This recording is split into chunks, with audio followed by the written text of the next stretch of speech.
a slow motion video that was framed by frames. Because when you're arguing,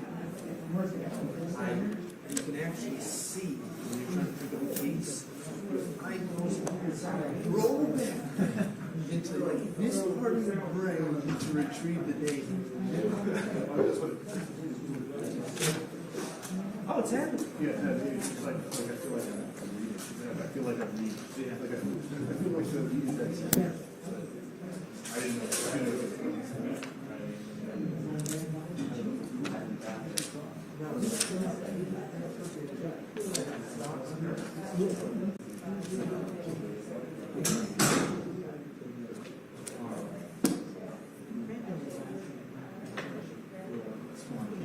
Romance.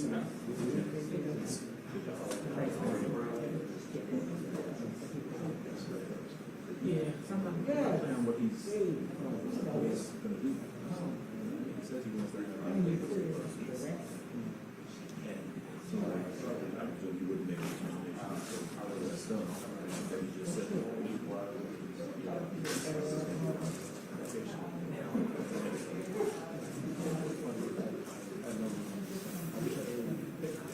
usually I would say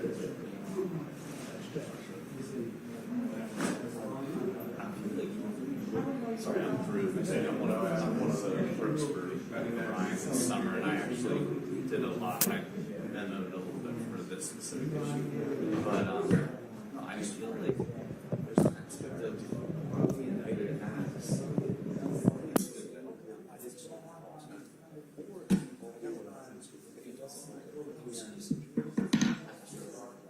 It's just the scope that would be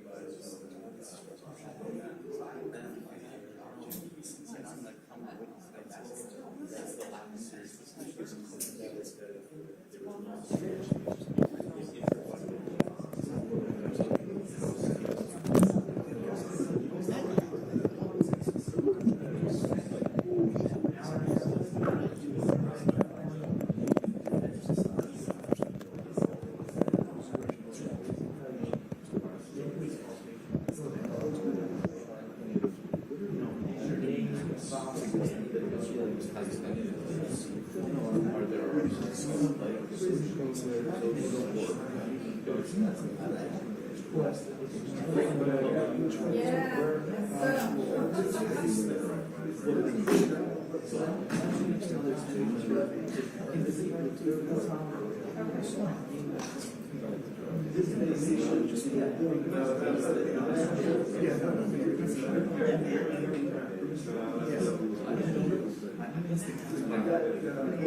I had fun 12 off because they drew the exhibit.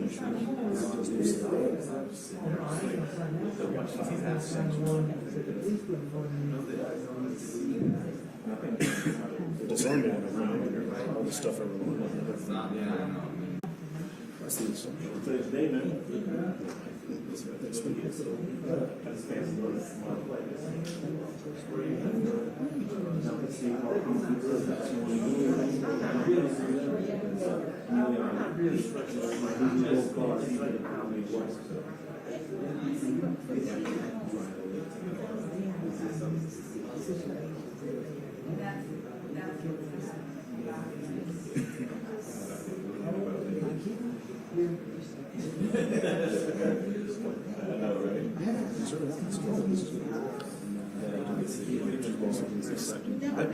Yeah. This is a lightning storm.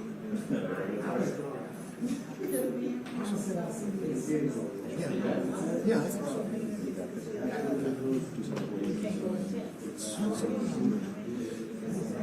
Or something just before something. Yeah, sure. The only problem is that it deals specifically with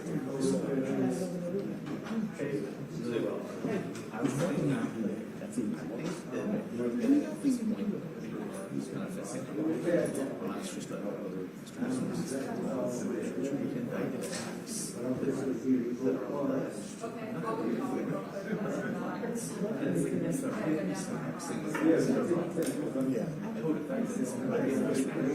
The state has said this is very dangerous. We think we did what we should have.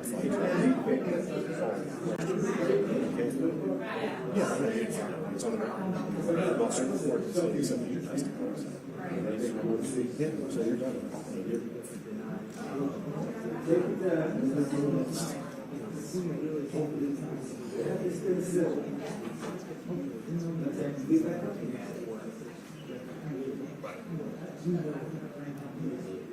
Right, that's what I think.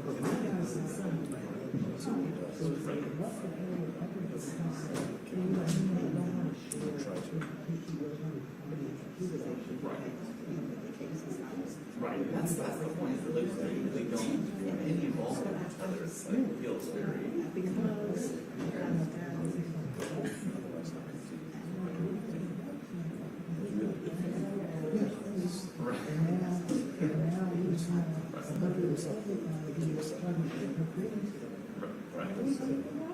Right. Yeah, that's like one of the problems with this is that like, when you make this at the very end, like, your client is now voting about this one person, you don't even know that anymore. And that doesn't feel right. We'll see what happens. Right.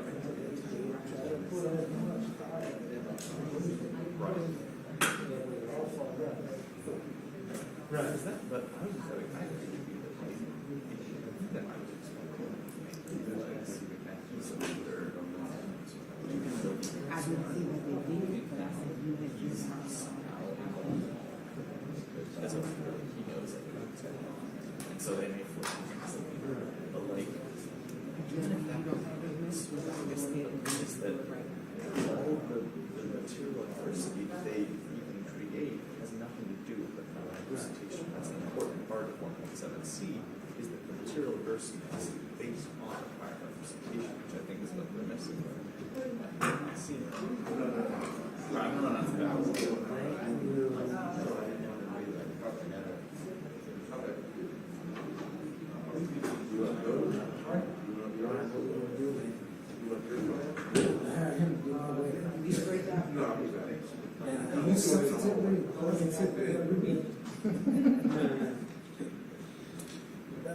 Without president's accreditation, this guy is the acting guy.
Yeah. Creatures have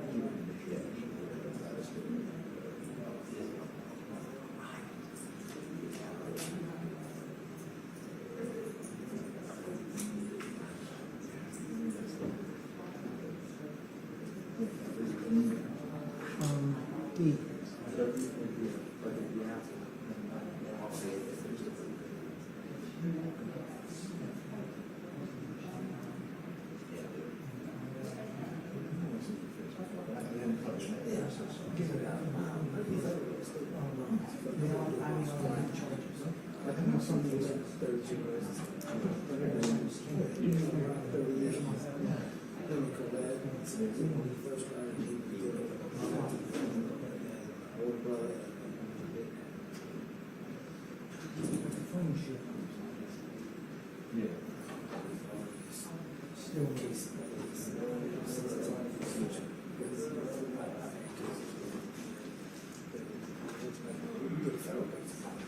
Just tell me how it's what makes you do that.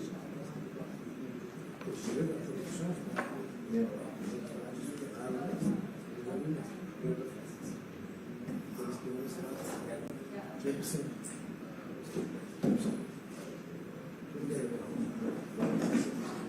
Right. Better than car insurance. So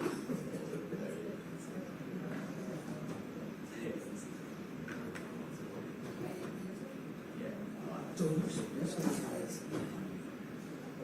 don't know.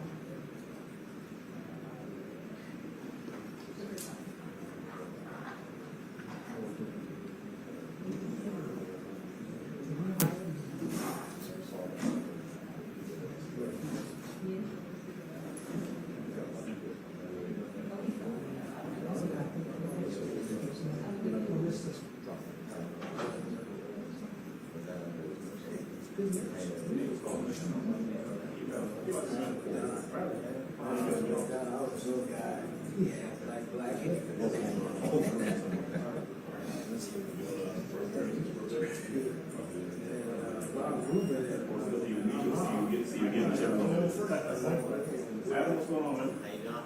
Are you gonna work through? You got come step up here? I just got in. What you got from Juan? I support. Jason, you're on I just got out of the car. It's like the exact same time. But she got married, she married the guy who was construction office that we wanted. He's like, I'm running construction. They said, yeah.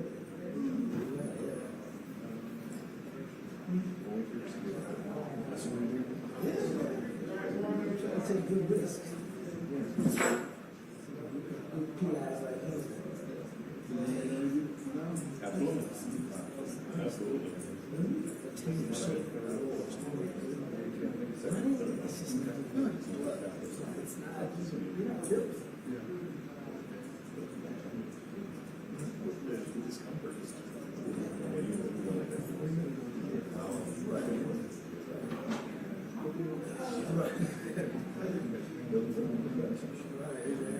You are not mental sense, but you know,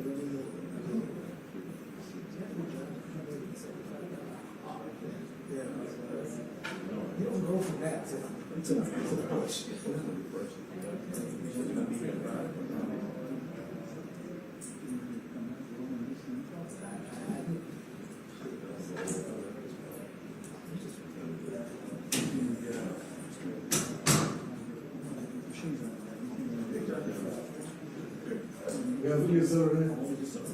Yes, pretty much.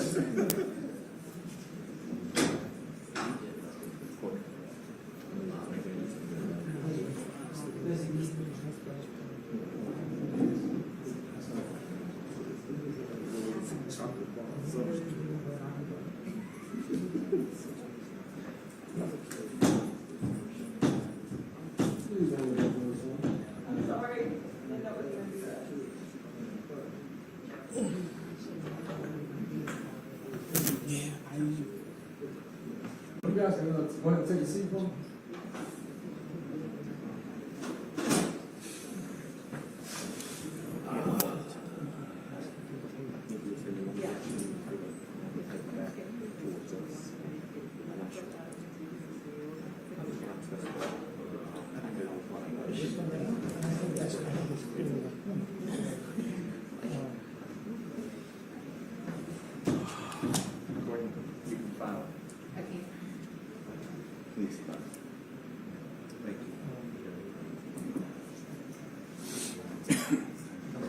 What's that?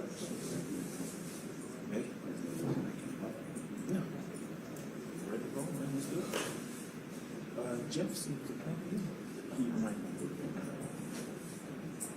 Jeff.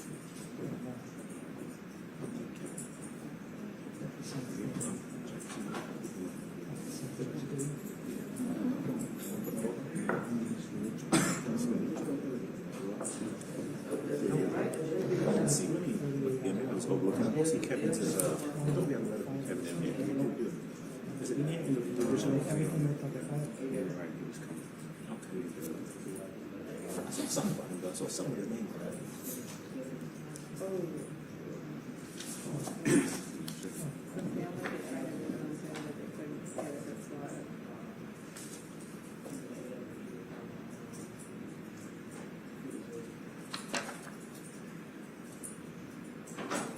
Yeah, we didn't have a fence.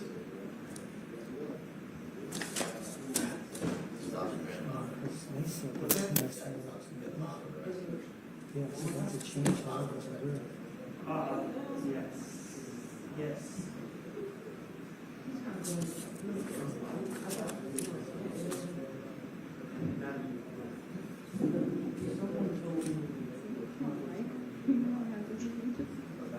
Hey, Brian. Oh, yeah.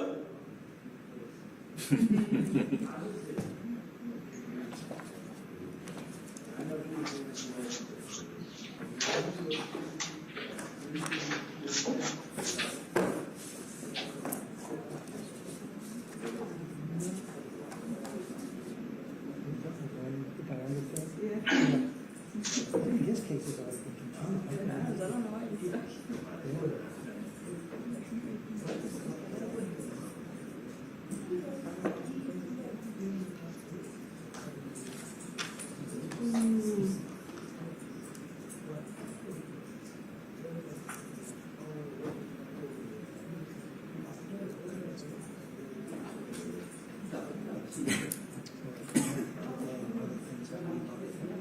I saw this somewhere. When we have some games, is we need to figure out. Yeah, pull it to me again. So, pull it up again. Where they're gonna do motions. That's on my. Yeah, but I don't know, because we're looking at, we've got 2 acts left, 2, 3, and one of them I need to know what else I need to put in, 2, 3. I have the witness that, Melissa said, found the car, and then I'm gonna come out and notice that she identifies the school district. I wasn't mad, I don't know what else I need. Doors come to order, please come and sit.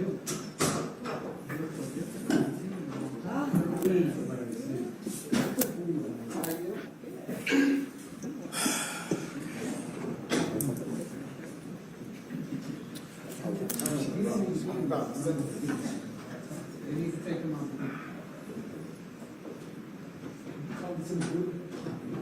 Lieutenant Dewey, is he? What's up? Yeah, he's get out. Roof, please. Yeah.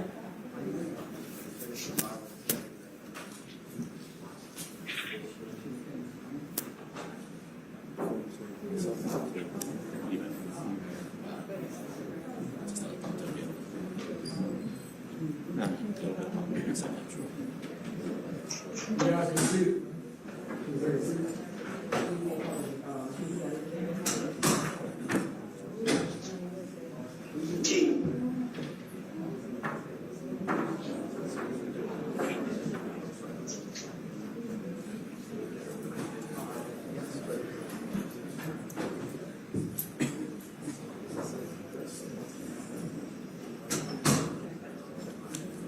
Oh, sorry about that.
Okay, the court's had an opportunity to reflect and consider upon the state's motion to disqualify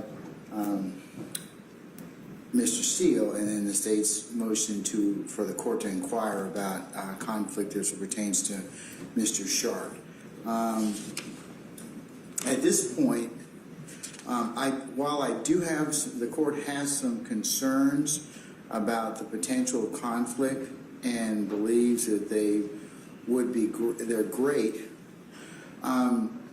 Unfortunately, Mr. Rosenwasser, I don't think that our appellate court has adopted the federal standard of irrebuttable presumption of disclosure of confidential information. And I understand about serious potential for conflict. I don't think that we have that yet as to Mr. Steele as well as Mr. Sharp.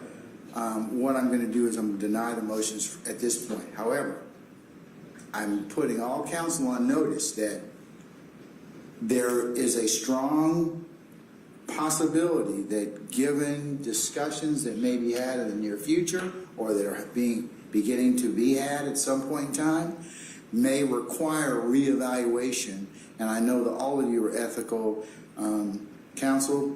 I've had many of you here before me for over the period of my judicial career, and know that you will honor that responsibility that the rules of professional responsibility place upon you as advocates.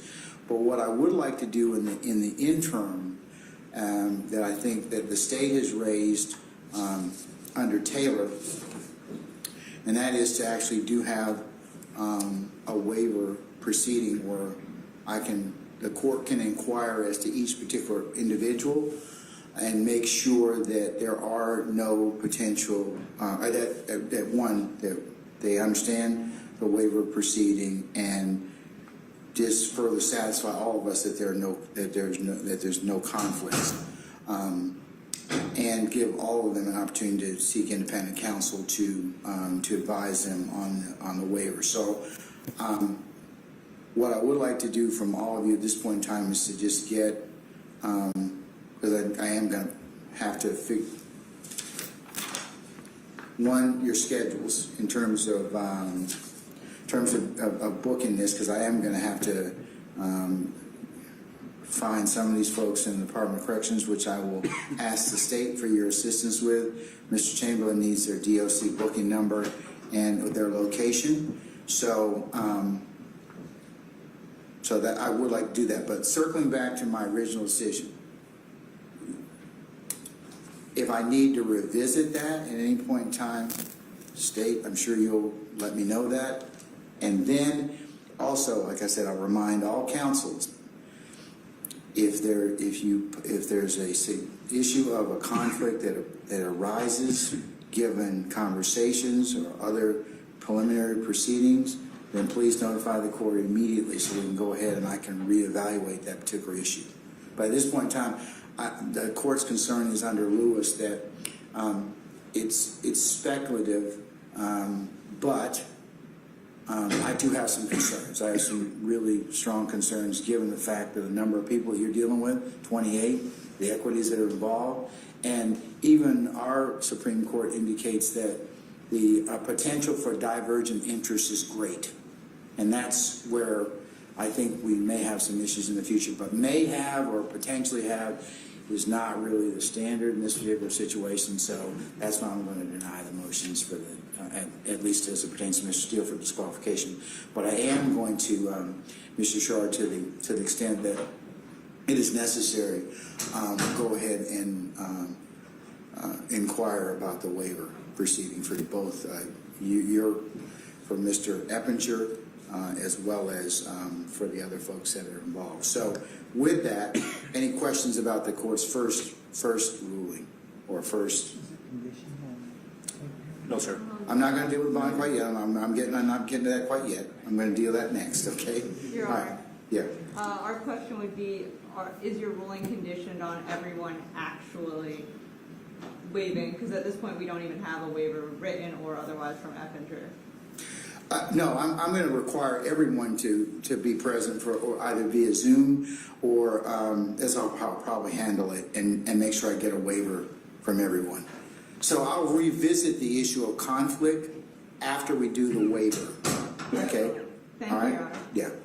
So, and it will remain an issue, as I mentioned, because I do think that as we go along in representation, there may be a conflict, because if you start offering or people start volunteering, that's when you're going to have some other issues that kind of come forward.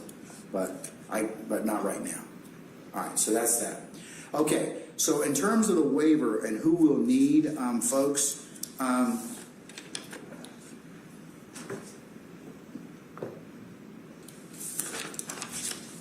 we're going to need to locate Mr. Arnold, is that correct?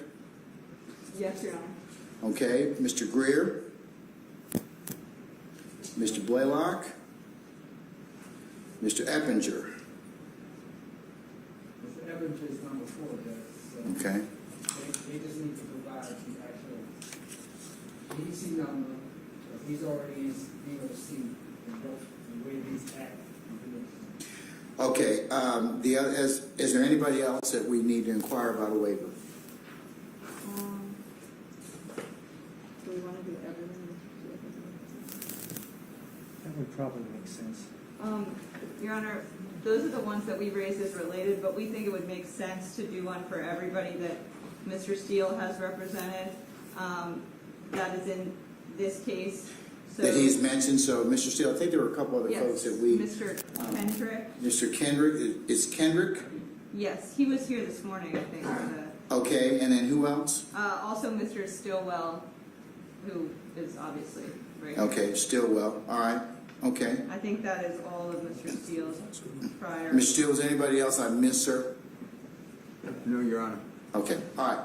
So what I want to do is now that I've identified all the folks for waiver, we need to kind of talk about when I can actually hear or have that proceeding done. So I know that July, do you all have conferences for the public defender? I mean, for public defender and for the state. And I know the court has one early August, but We start, I believe, on Sunday the 17th, I believe, Judge. of what month? July, Judge. Okay. And we're normally out that week or most of that week, Judge. I think Mr. Smith and I have already filed a leave for that week to cover it. I'm not actually doing Okay. But other than that, I believe we're open into the future other than that week, Judge. Other than the week of the 17th? Like, Yes, so that would be the 17th through the 22nd? whatever that week of July is, yes, Judge. I believe the 15th is Friday, so the 17th would be Sunday, 18th probably Monday of July. Yes, sir, that's correct. Yes, sir. That week we filed a leave for. Other than that, I believe we are at the discretion of the court to be here when you need. All right, Mr. Steele or Mr. Adams or Mr. Sharp, any conflicts during the month of July? I mean, I'm gonna more than likely I'm looking at early August, is what I'm thinking. Go ahead, Brian. I'm fine, Your Honor. All right, well, guess who's not? Judge, in the month of July, I'm not talking about. not July at all, just August? Yeah, because there's too many conflicts. People like, like take vacations and have kids in camp and other assorted things that they need to kind of take care of. So Yes, I was sir. trying not to compete against with that issue. So Yes, I sir. was thinking probably sometime in early August. So along those lines, I've got to leave between August the 3rd and August the 10th. It actually goes beyond that, but I'll be available anytime after the 10th. Where's that? Ms. Chamberlain? Yes, sir. How's August 18th? We can't compete with jail and. Well, no, we have jail. We have people at the jail. So Yes. So you have, somebody's being brought back from. no. I want to do it remotely. I want to do No, all I'm of it. saying remote from GDC and the jail. You can't do both, you can't give out that day 18, because we already gave that for the jail, August 18th. Pick another date or we do it later. You can't do, G, you can't go to G, it's never given. I mean, I'm, Great job.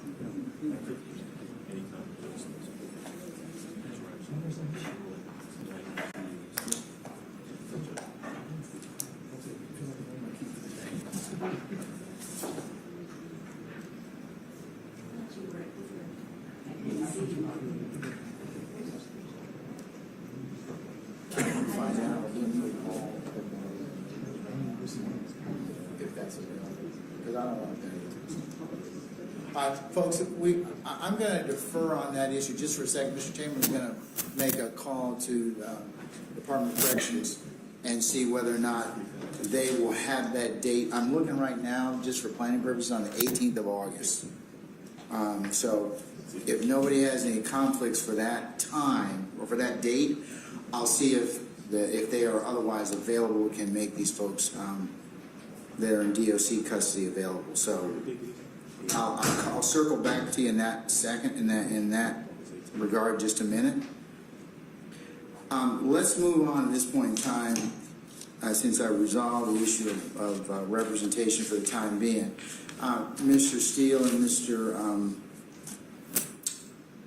Adams and Mr. Sharp, I'll turn to the issue of bond. So, Mr. Steele, if you want to be heard on the issue of bond as it relates to Mr. Williams, go right ahead, sir. Judge, Yeah. I'm sorry, can we arraign him first, Judge? Oh, yeah, you know something, I didn't know whether or not Mr. Steele, have we arraigned Mr. Williams already? No, sir. Okay, all right, then let me go ahead and do so. Mr. Williams, raise your hand for me, please. Okay, all right, I'm going to unmute. Violetta, can you unmute or, yeah, there we go. Wonderful, I got you. Okay, all right. Mr. Steele, would you like to enter a not guilty plea on behalf of your client, waive formal arraignment, otherwise have 10 days to file motions upon the receipt of discovery, sir? Yes, Your Honor, except would Your Honor consider 60 days for motions like you did with one other person? Mr. Apt, his client, I think, yes, that's fine. Thank you, sir. Okay. All right. That's granted, sir. So if you would turn now and talk about the issue of bond, you can go through all the factors and any other factors you feel are necessary for me to make a bond determination. And right now, I'm going to say, just it goes without saying, 9 January of 2023 is the trial date, and I am in receipt of your demand for a speedy trial pursuant to 17-7-170, and I note in your motion that you're aware that the statutory speedy trial has been told by Chief Judge Brasher by order until, I want to say, I think it is the 3rd of January, we're going to check 2023.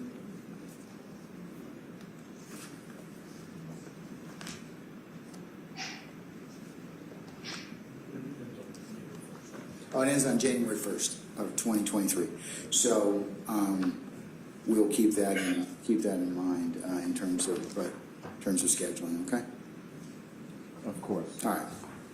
Thank you, sir. All right. Go ahead, sir.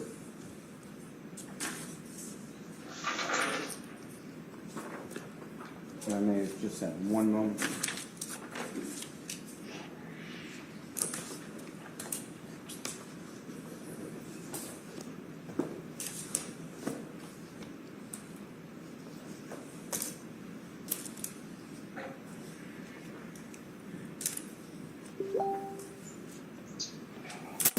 Your Honor, there are 2 people that will be proffered, but they're in the waiting room, the Honorable Court's waiting room on Zoom. Is there any way the Honorable Court would allow those 2 people in? Who are they? Amina Diop and Garfield Lemon. I do not have anybody in the waiting room right now, other than I assume that beloved wife, Miss Steele, is in the waiting room. And then I have a Justin French and a Kindy's iPad. So we have otherwise restricted that unless you're a witness or counsel, since we are in a public forum. So if you want to make a phone call and have them join the Zoom, but are they going to testify as a witness, and what are they going to testify as to? Yes, I would proffer the two, but I thought you'd want to hear that. You can proffer them. That's fine, sir. Yeah, but they're not in the waiting room at this point in time. Your Honor, may I approach? You may.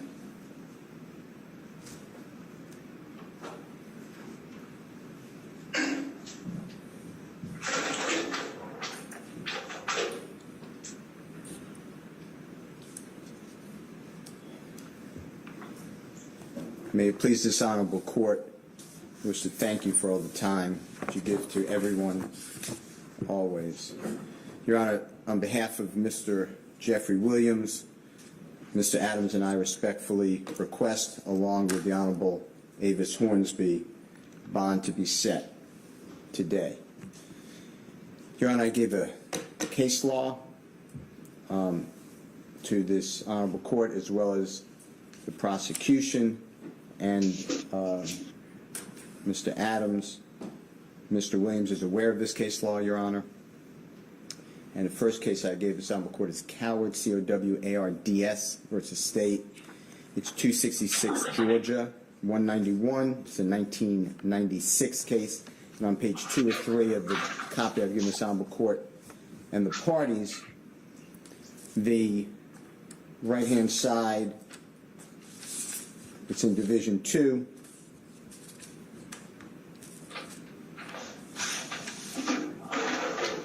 It's 15 lines up from the end of the paragraph, first full paragraph on the right-hand side. And it reads that the defendant's guilt or innocence of the underlying charge is not an issue at the bail hearing, especially since the defendant enters the proceedings cloaked with a presumption of innocence. And then the court explains that in the next lines, skipping 2 lines in the middle, the decision of defense counsel to bring the extraneous issue of guilt or innocence into bail proceedings did not preclude, and goes on to another issue. I'm not going to consider it anyways. That's well settled. That's a well settled premise, Mr. Steele. We can move on from there. In United States versus Solano, S-A-L-E-R-N-O, which is 481 U.S. 739. It's 1987 on page 14. Of 20? Correct. Okay, all right. And on the left-hand column, Your Honor, that last paragraph in the Division 3, the highest court wrote, in our society, liberty is the norm, and detention prior to trial or without trial is the carefully limited exception. We hold that the provisions for the pretrial detention in the Bail Reform Act of 1984 fall within that carefully limited exception. The Act authorizes detention prior to trial of arrestees charged with serious felonies who are found after an adversary hearing to pose a threat to the safety of individuals or the community, and this is what I stress, Your Honor, which no condition of release can dispel. All right, sir. In Jones versus Grimes, which is G-R-I-M-E-S, 219, Georgia, 585, 1964 case, it's cited often, Your Honor, on page 3 of 4. On the very top right-hand side, it's in Division 1, the High Court wrote that excessive bail is the equivalent of a refusal to grant bail. And that's what my issue was. I just want to point to court, because in the next case, which is Coleman, C-O-L-E-M-O-N versus State, 361 Georgia Appeal, 901. Your Honor, this came out recently, November of 2021, so maybe 8 months ago. It's on page 3 of 4. It's the appellate court, or second highest court, is talking about excessive bail, which obviously is equivalent to no bail. And then the court wrote on the left-hand side, on the in the paragraph that is indented, excessive bail is prohibited by the Georgia Constitution and the 8th Amendment to the United States Constitution. For purposes of the 8th Amendment, excessive bail is defined as bail set to an amount higher than an amount reasonably calculated, and this is what I'm stressing, Your Honor, to ensure the presence of the defendant. When fixing bail in Georgia, a trial judge's foremost consideration, and it's stressed in the text, Your Honor, is the probability that the accused, in this case Mr. Williams, if freed, will appear at trial, and to a lesser extent, which is also emphasized in the text, Your Honor, the accused's ability to pay, the seriousness of the offense, and the accused's character and reputation. A defendant who seeks release on bail has the burden of showing roots in the community, that the defendant does not pose a significant risk of fleeing, threatening the community, committing another crime, or intimidating a witness.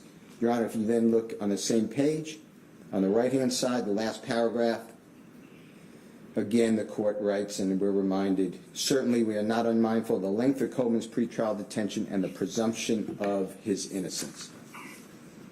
Your Honor, in Brown, which is B-R-O-W-N versus State, it's 314 Georgia Appeal 1, 2012 case, on page 3 of 3.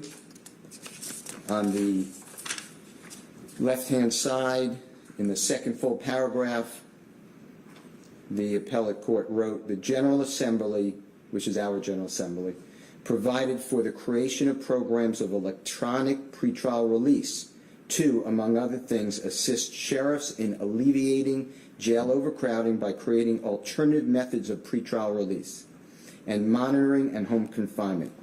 Indeed, the General Assembly found that a, quote, program of electronic pretrial release, monitoring, and home confinement incorporates modern technology to accomplish various purposes. Thus, the General Assembly explicitly recognized a defendant's home as a place where he or she could be kept within bounds and restricted in movement for purposes of electronic pretrial release program.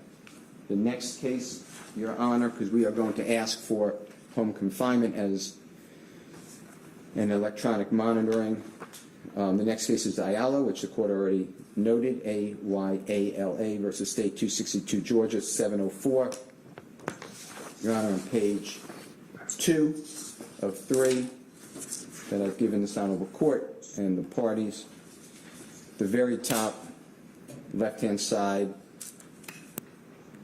our highest court wrote, the purpose of a pretrial bond is to prevent punishment before a conviction and to secure the appearance of the person in court for trial. And then it goes through the 4-part test, which is indented, Your Honor. On the the right-hand side, Your Honor, the first full paragraph in the middle, our highest court wrote, in this state, unlike many other states, the presumption of innocence has always remained with the person accused of a capital offense, even during trial.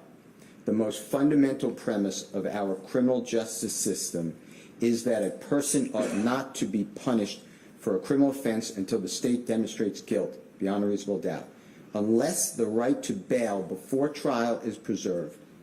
The presumption of innocence, secured only after centuries of struggle, would lose its meaning. Your Honor, the last case is Dunn versus Edwards. If I gave it to you, if I didn't give it to you, I apologize. No. Okay. I will then hold it for a minute. And then the last, I'll say the last case, did I give the court easy out bonding versus State? That is 224 Georgia Appeal 706, 1997 case. It's on page 3 of 3, Your Honor. Second to last paragraph on the left-hand side. And the appellate court wrote, it is further assumed that appellant who has taken a financial risk, appellant in that case with the bonding company, in ensuring the defendant's presence at trial would be motivated to keep track of the defendant's case and prevent the defendant's flight or relocation until the surety is relieved of its bond obligation. Such risk of flight is inherent in the criminal justice system, without which there would be no need for bail bonds or bail sureties. We have a bail bonding company that is here today, Your Honor, that will be representing that they would be willing to go on Mr. Williams' bond. They have vetted Mr. Williams, and they will be heard. Your Honor, with that being said, that is the premise of our law, and I'd like to call as our first witness Mr. Charles Middlestat. What's Mr. Middlestat going to testify to? Your Honor, he is a private investigator. He is good standing throughout our state. I know him personally. And he is going to talk about his efforts in securing home confinement with current law enforcement officers working second jobs, detail, 24 hours a day, 7 days a week, to ensure that Mr. Williams is confined to his home, no contraband, no weapons, no flight, no visitors come to his home whatsoever, and Mr. Middlestat has done all this work in the case.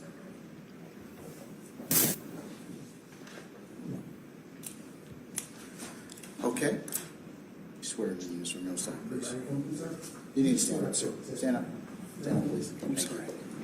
You swear to the truth, won't you, sir? God? I do. Thank you. Please state your name, sir, and the court. My name is Charles Middlestat, and the last name is spelled Mittelstadt.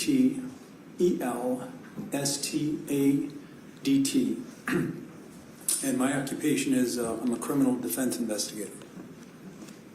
And Mr. Middlestat, would you do me a courtesy and give this honorable court your background? Yes. In your Excuse profession? me. Your Honor, I've been involved in this profession. I started out in the security industry. My background is in corporate security and dignitary protection. And then for the last 25 years, I've been involved in criminal defense investigation. I've been both a board certified security professional, and I'm a board certified criminal defense investigator. I've done cases coast to coast now for the last 25 years.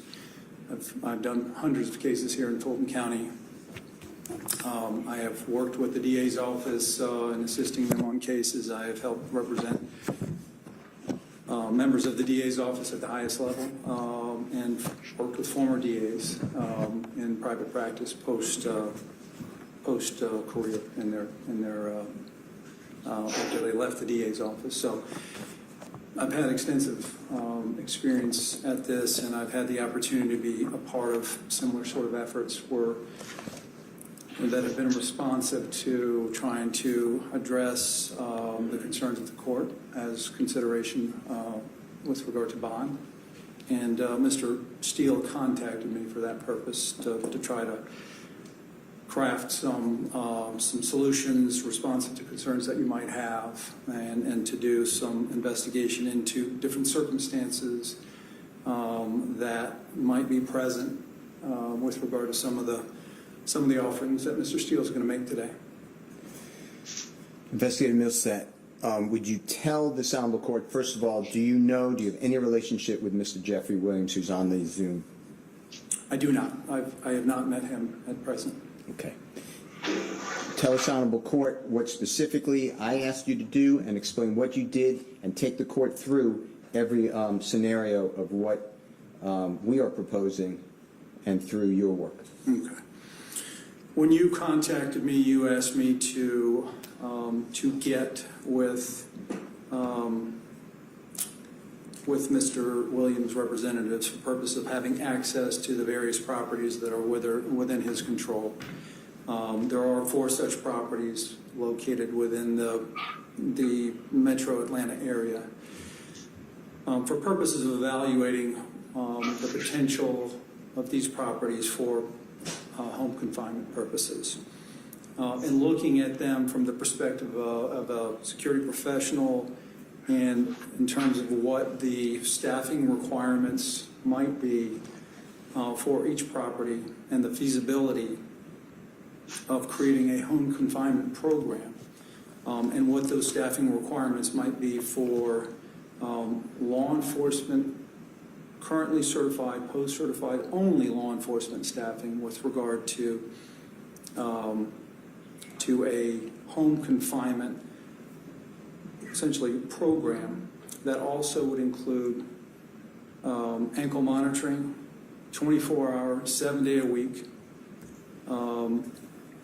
physical monitoring performed by off-duty law enforcement, and including making contact with law enforcement officers around the state that would be available to perform such a function, that would be authorized by their departments to perform such a function, that are ready to go as we speak today, that are ready to mobilize right now. And to date, I have secured 24 such officers that are authorized and ready to mobilize for this sort of assignment. The purpose of doing so and using law enforcement only is because they are active, they are sworn to uphold the laws of this state. They would be responsible for reporting any sort of violations that might be committed by Mr. Williams should he not comply with the terms of his bond.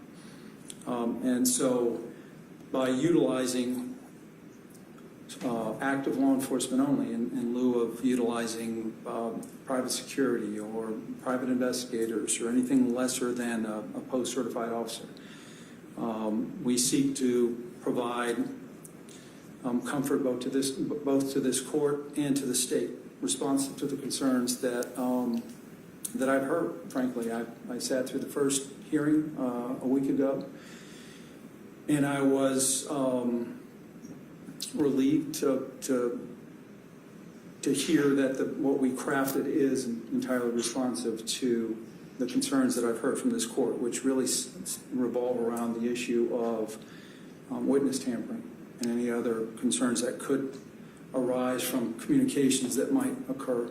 And Investigator Millstat, is it fair to say that we did all this work well prior to the Monday, May 23rd, 2022 initial hearing that you're referring to? Yes, as a matter of fact, if you'll note, Your Honor, the letter that I addressed to you is dated May 20th, and so this was everything that's contemplated within this proposal here was crafted well before, and it contemplated these sorts of concerns, and candidly, it's the most extensive, far-reaching effort that I've ever been a part of in terms of trying to directly address the concerns that could be anticipated in such a wide-ranging indictment with 28 defendants and 56 counts and the nature of these sorts of allegations. And so, in addition to the home confinement piece, ankle monitoring, a GPS ankle monitor for Mr. Williams, literally 24-hour, 7-day-a-week law enforcement. There are 4 different settings which have been contemplated, some which, based on my estimation, would require 2 officers, some which could require 1 officer only, and very candidly, we're completely, I have the staffing and we have the ability to supplement the staffing to any force level that we need to. So if Your Honor decided that we need 3 officers per shift, that's feasible. If the state, and the way that I have contemplated this is whatever the state, whatever concerns they may express, we have the ability to respond to that. Part of that contemplation also deals with the fact, incorporates what I'm terming a hammer, which is a 60-day reserve. So the best way I can explain that is there's 60 days worth of advance funding, and this is an incredibly expensive proposal. Just doing the math based on 2 officers, Your Honor, the cost to Mr. Williams is in excess of $1 million a year just for the staffing alone, and there's additional fees on top of that.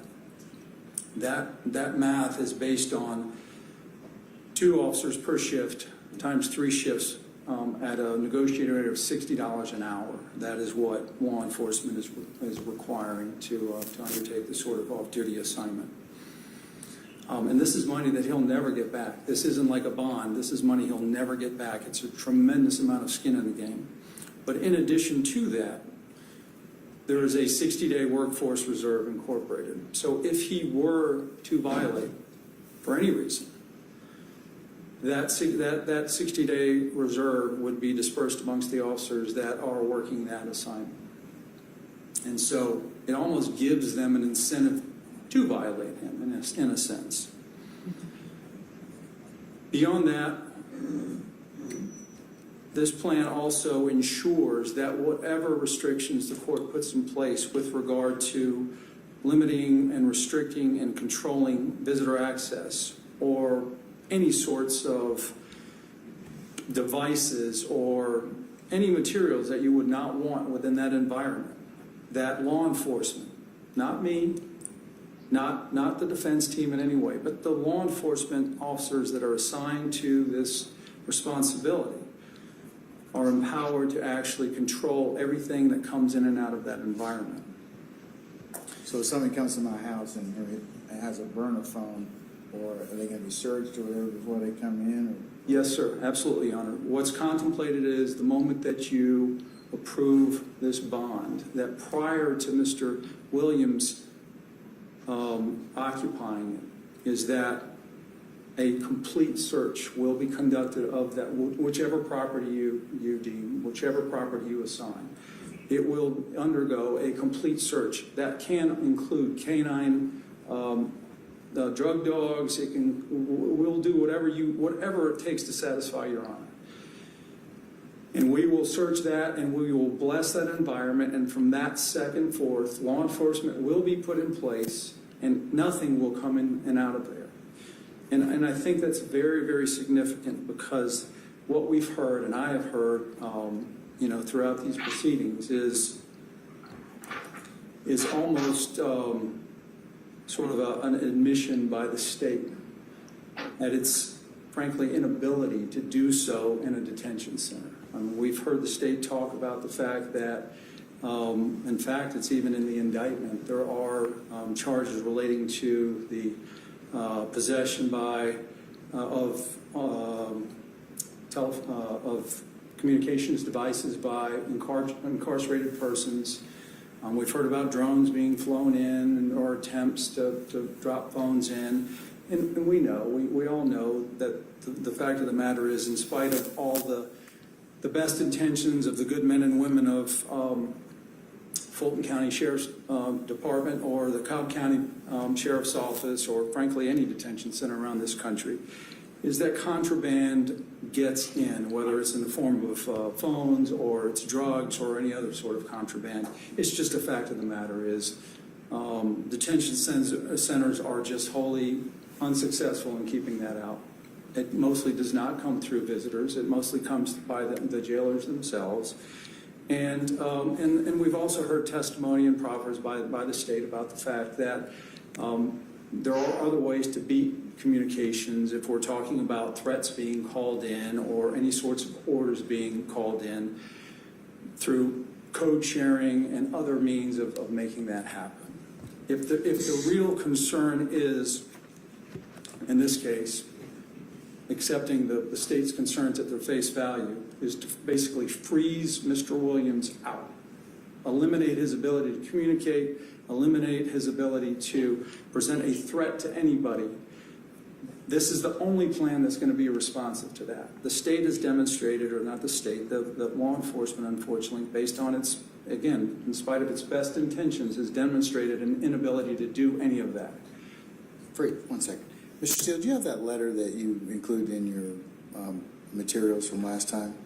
Of course. Can I have a copy of it, please? Of course. I mean, I know it's in the binder we submitted last time, but if you have a copy of that. I do. And Your Honor, I'd like to give I redacted parts because I didn't think the court would want the law enforcement officers' names, but we have that as well in additional names. So if you want that, they're unredacted. Thank you so much. We ain't gotten there yet, so, but I just wanted to take a look at it, so, okay, all right. All right, go ahead, continue, sir.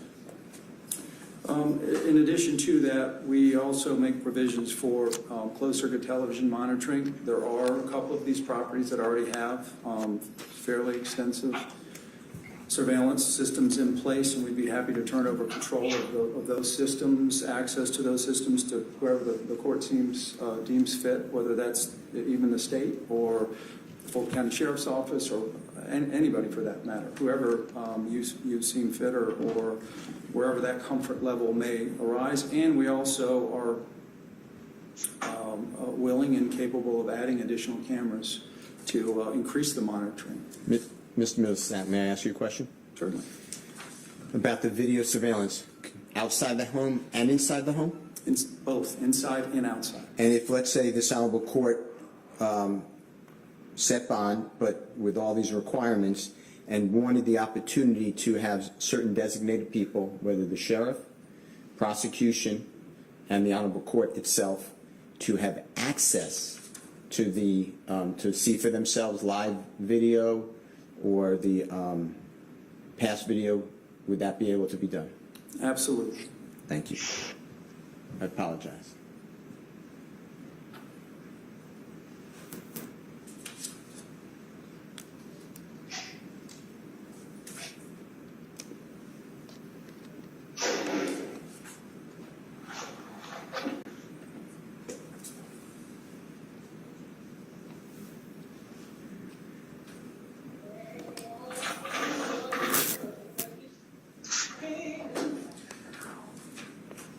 Mr. Steele, through your witness, can you tell the court about the issues involving communication in terms of phones, email, internet, and other third parties that would come to the house? Because one of the things that the court was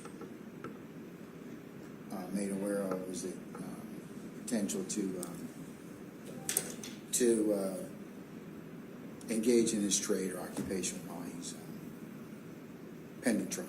Your Honor, we will go to the extent that we will agree to a condition as far as there's no electronics in that house. There's no internet in the house, there's no cell phone, there's no burner cell phone. Anybody who comes into the house, if approved, they would be on a list. They would be patted down and wanded, by the way, and if it's a woman coming, they would have to have a designated time because there'd be a female officer to pat down that woman.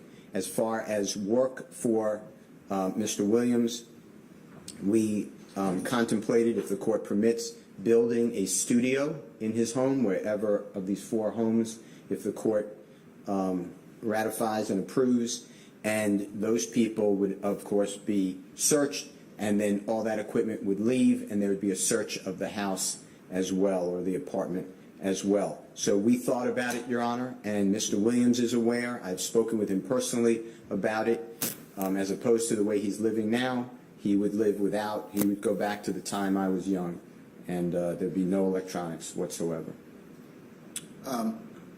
Will there be people present when he has other people in the house, other law enforcement present? We had that discussion as well, and we would have video surveillance. Mr. Williams would waive any privacy rights, would be in the house, and law enforcement can be present at the same time. Or, and we're not asking for this, but Mr. Williams can have 0 visitors in the house as well, except obviously his lawyers, doctors would have to go see him, and we would hope family members and business associates. But if the court says, I'm willing to give a bond, but no one's visiting him, we would take that as well, except obviously I'd like counsel to go. Oh, you were, Bill's about saying. Okay. You would be able to visit him as well as any medical providers or whatever. Okay. Anything else, sir, you want to ask Mr. Millsap? With regards to drugs, there's allegations of drugs in the home. I heard you mention drug dog, drug testing, if the court wanted drug testing to occur. That's correct. Again, this plan essentially contemplates addressing any and all concerns of this court and the state, frankly. And we have the ability, and I will make it my personal undertaking and responsibility to secure any and all necessary, whether it be a canine dog or any sort of drug testing, any experts we need to pull in to satisfy the court's concerns. As Mr. Steele had touched on, you know, one of the things, Your Honor, that we wanted to ensure you of is the fact that we had in place the ability to do thorough screening, and so that's why we do have both male and female officers, so that we have gender-appropriate screening and pat-downs and wanding for the very purpose of keeping out anything that you deem to be restricted. And I've heard you loud and clear over the last two hearings about the concerns with regard to communicating and the potential of threatening witnesses. And so paramount to that is the ability to keep those devices out, to keep those to prevent that very thing from happening. And if a visitor stated, you cannot wand me, you cannot pat me down, you have constitutional rights, what would be done with that person? They would not be allowed access. And there'd be reports each day by each shift, is that fair to say? That's correct, and I'm sorry I failed to mention that. The plan would be for the officers at the end of each shift to, during their shift, they would be generating activity logs to be completed at the completion of their shift, and then on once a day, we would upload to a cloud, through cloud access, all 3 shifts, the reports for that day. And those could be, again, available to whoever the court designated needed access to have those, including the state. The state, I'm sorry. And with regards to weapons, there'll be no weapons in that home. By weapons, I mean hand grenades, handguns, whatever it is. Same thing? I think it goes without saying there would be Okay. no weapons in that home. We would seek to keep all of that out. Now, when Mr. Williams does have to come to court, would there also be provisions that he'd be transported to and from court by the sworn law enforcement officers while on bond? Absolutely. So he will never leave that home except in the custody control of lawful officers who are off duty but sworn. But if he refuses that, they report it to the court as a violation of bond. That's correct. Okay. Did you leave anything out, Mr. Middlestead? I don't believe so. If the court wants to hear about the different locations, Your Honor, we can do that. Otherwise, there are 4 different locations, Your Honor. Mr. Middlestead did write about them. We did redact. Obviously, we could give the state the exact addresses in this honorable court, but for privacy purposes, we did not file that with the record. And, Your Honor, each one of those, or I'm asking you, Mr. Middlestead, each one of those locations, 4 locations, have they been vetted and approved for this type of detail? Yes, I personally visited each one of those and vetted those and assessed the various features associated with those, which I have enumerated in this letter to Your Honor. And I stand ready, and I'm certainly willing to provide any more details or answer any additional questions with regard to any one of those locations. And then finally, if this honorable court grants bond, conditionally that the house which is chosen for Mr. Williams to reside is then properly swept, approved, sealed, all that goes to the court and the prosecution. The prosecution can bring in people if they want as well.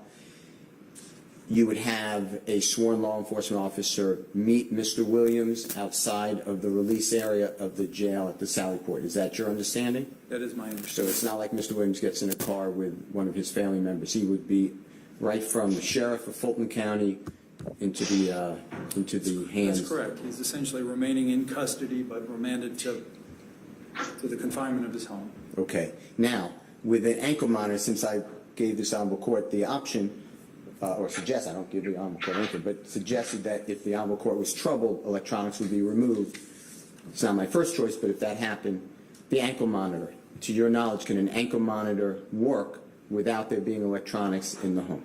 And if you don't have that information, there's another person here to talk about it. I'll defer to that other person. That's fine.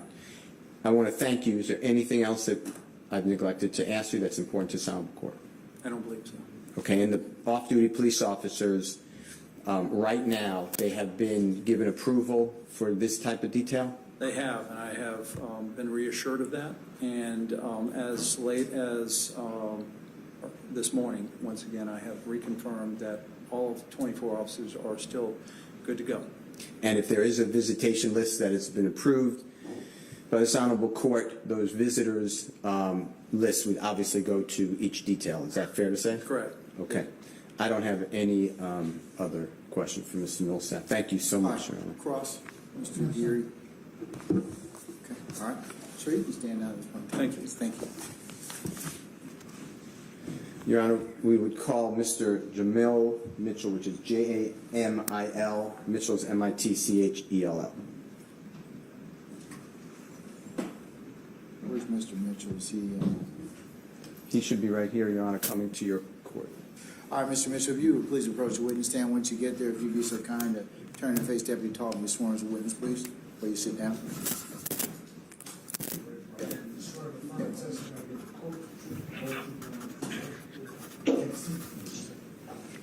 State, spell your first and last name. Jamil, Jamil, Mitchell, Mitchell. Good afternoon, Mr. Mitchell. How you doing, sir? I'm okay. How are you, sir? All right. Can you do me a favor when the Honorable Court is ready? Just,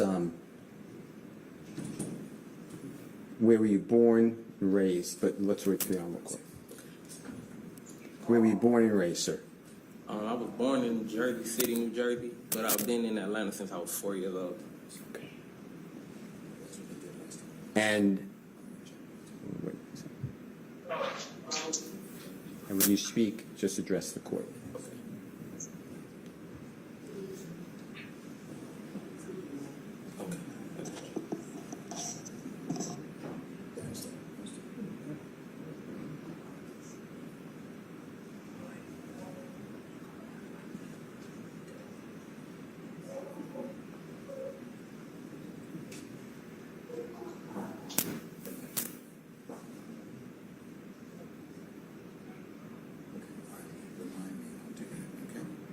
Okay, sorry, Mr. Steele. Go ahead. I apologize. Mr. Mitchell, where were you born and raised?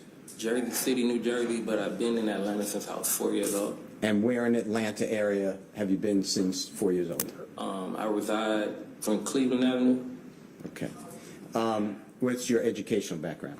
I went to the University of St. Augustine, then I transferred and went to the Art Institute of Atlanta after my freshman year. And what type of study did you do? At St. Augustine, I was doing sports management, and then when I went to the Art Institute of Atlanta, I did videography, audio engineering. Do you have any prior criminal history? No, sir. In your community on Cleveland Avenue, tell this Honorable Court the types of works that you do.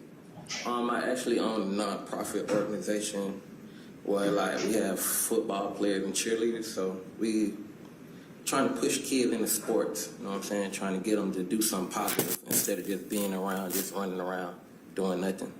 Okay. And do you know the gentleman who is on this Honorable Court's Zoom screen, Mr. Jeffrey Williams? Yeah, I've been knowing Mr. Williams since he was like 13 or 14. Okay. Tell this Honorable Court the ties that Mr. Williams has to this community and what he does to support the community that you are in. He actually supports my football team and cheerleading team a lot. He sponsored my football team with uniforms, banquets, buy trophies. When we do barbecues for the kid, he helps with that. He pays to cook. Like, we did a Juneteenth event one year, a barbecue, because we never heard of it. So when we heard of it, we were like, okay, this is our 4th of July. So he helped give me money for that, and we paid to cook. He helped do a lot for the community, really, when it comes to the kids and everything. And what did he I'm sorry, go ahead. Just trying to push positivity with the kids.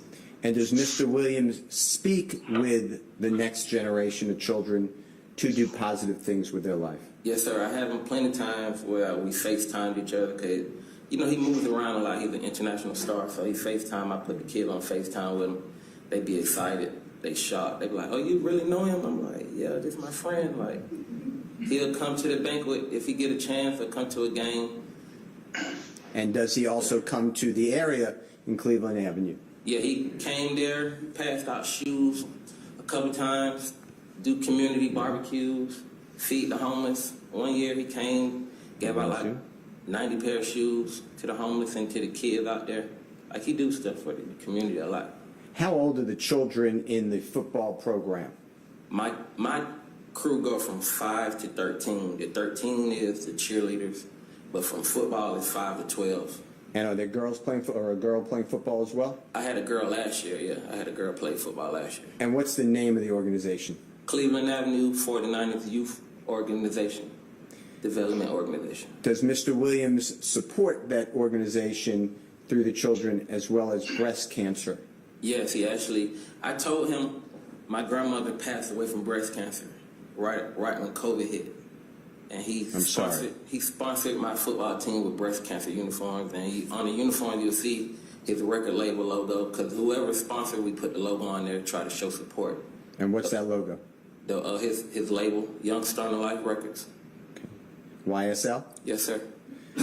How about tell this honorable court what Mr. Williams did with trunk or treat? This is around COVID time, so the kids couldn't really go trick-or-treating. And they not used to that, like, especially like my daughters. They used to going trick-or-treating and stuff like that. So instead, I sponsored I teamed up with another program, another nonprofit, and we did something called Trunk or Treat, where we had people decorate their trunks. It was like going to a house, and we gave out candy, and then we gave the best trunk award. And did you team up with law enforcement officials on that as well? Yes, actually we did, because right where we practice at, I guess there's like a training academy back there, like back there by the post office, and we had police out there. We gave them food, barbecued, everything. They was there, police was there. And Mr. Williams is integral in all these events? Yes, sir. With regards to children going to school, getting educated, please tell us, honorable court, what, if anything, Mr. Williams does for school supplies. We did a backpack giveaway one time in our neighborhood, well, 2 times in our neighborhood, and he helped sponsor that, where he gives us the money, we go buy the backpacks, we put it together, and then we just give them out to the kids right before school starts. So make sure everybody have like supplies for school, at least for the first month of school. And we're talking about papers, notebooks, pens, pencils, folders, everything, calculators, you need. Everything you need. And don't matter the grade. And that was Mr. Williams? Yes, sir. Power behind that? Yes, sir. And is this for kindergarten through high school, everybody? Yes, sir. Kindergarten through high school. But the entire area in Cleveland Avenue? The entire neighborhood. And he does that often? Yes, sir. How about tell this honorable court what Mr. Williams did, if anything, involving shoe wear for people in the well, Cleveland like I said earlier, he just popped up one day, like, didn't nobody expect him to come, and then he had like 90 pair of Adidas, and he just gave them out. Like, anybody of your size was there, you could have got a pair. A lot of homeless people got a pair of shoes. So he do a lot of stuff like that. Like, he just popped up that day, didn't nobody expect him to come. How about food for the people in the community at Cleveland Avenue? Yeah, we do barbecues a lot. We try to do that, barbecues a lot, just to feed the neighborhood. Then we did like a barbecue one time inside the apartments, and that's the same day he gave up the shoes. Okay. Like, we got plenty of things he do when it comes to that stuff. And Mr. Williams feeds people often in that community? Yeah, we do one big barbecue every summer. But we just do barbecues when we get bored. Like, let's have a barbecue. How about pay the DJ? We'll have a DJ come out there. Pay the DJ. And like, this is all Mr. Williams? Yes, sir. Giving back to the community? Yes, sir. How about assisting in an effort to have children read and being interested in reading? Does he do anything with that? Yes, sir. I had a book company, and I told him about it. And then what I did, like, whenever I got an ordered kids' books, I would give them out to my kids' school. Or, you know, if you go in the neighborhood, like where I stay downtown, you go in the neighborhood where they got put a book in and take a book out. Well, I just leave the books and I wouldn't take no books out. Or I give the books to my daughter.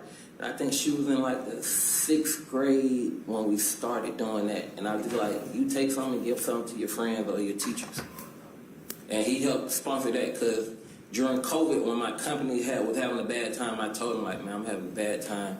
And he helped me buy books. And then whenever I buy kids' books, I just give them back to the school.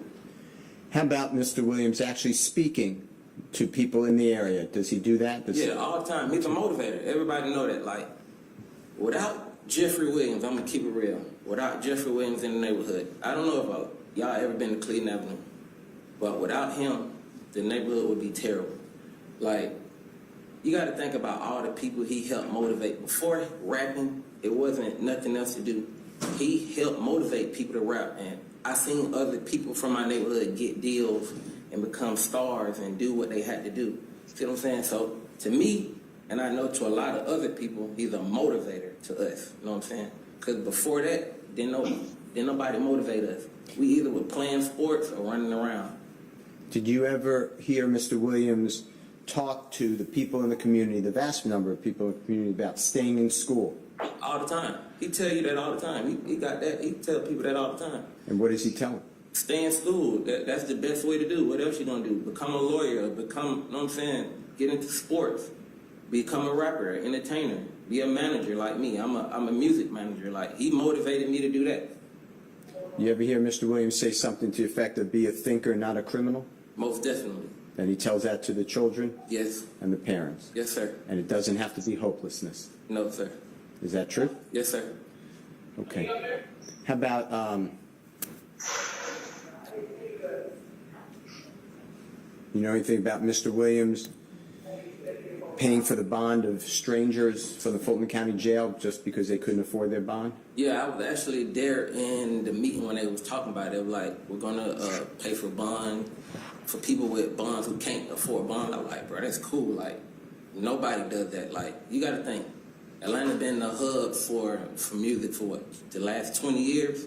Name a rapper who ever bonded people out he never knew, never met before, and takes them out to eat. All of the items that you talked about,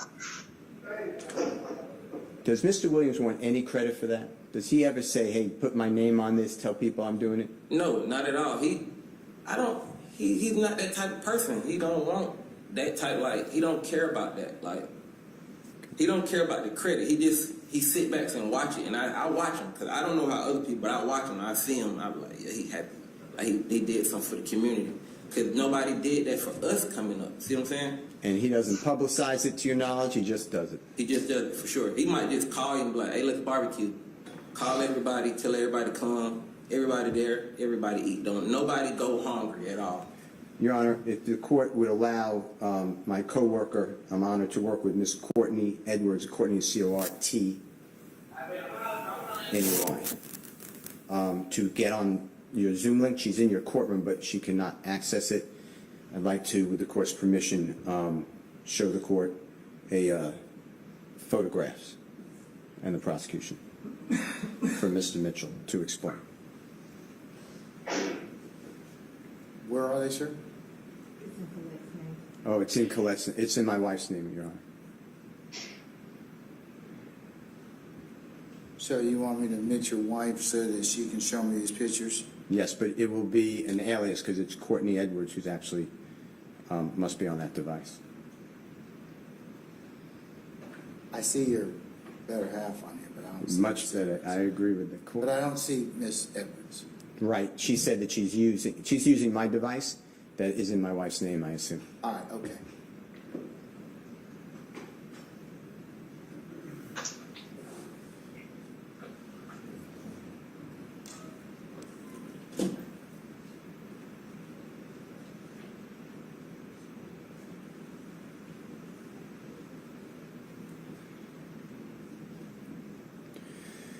Mr. Mitchell, if you can look at what Ms. Edwards just displayed on the screen. And Ms. Edwards, if you could blow that up at all. Is that a representation, an example of some of the one of the uniforms? Yes, actually, that's one of the uniforms he helped sponsor. And you see the logo you were talking about? Yes, sir. And that's YSL. Yes, sir. Okay. And it's the 49ers, the Cleveland Avenue 49ers. Yes, sir. We're All playing right. in City League. One more time? We're playing in City League, yeah. So. Congratulations and thank you. Okay. Next, Miss Edwards.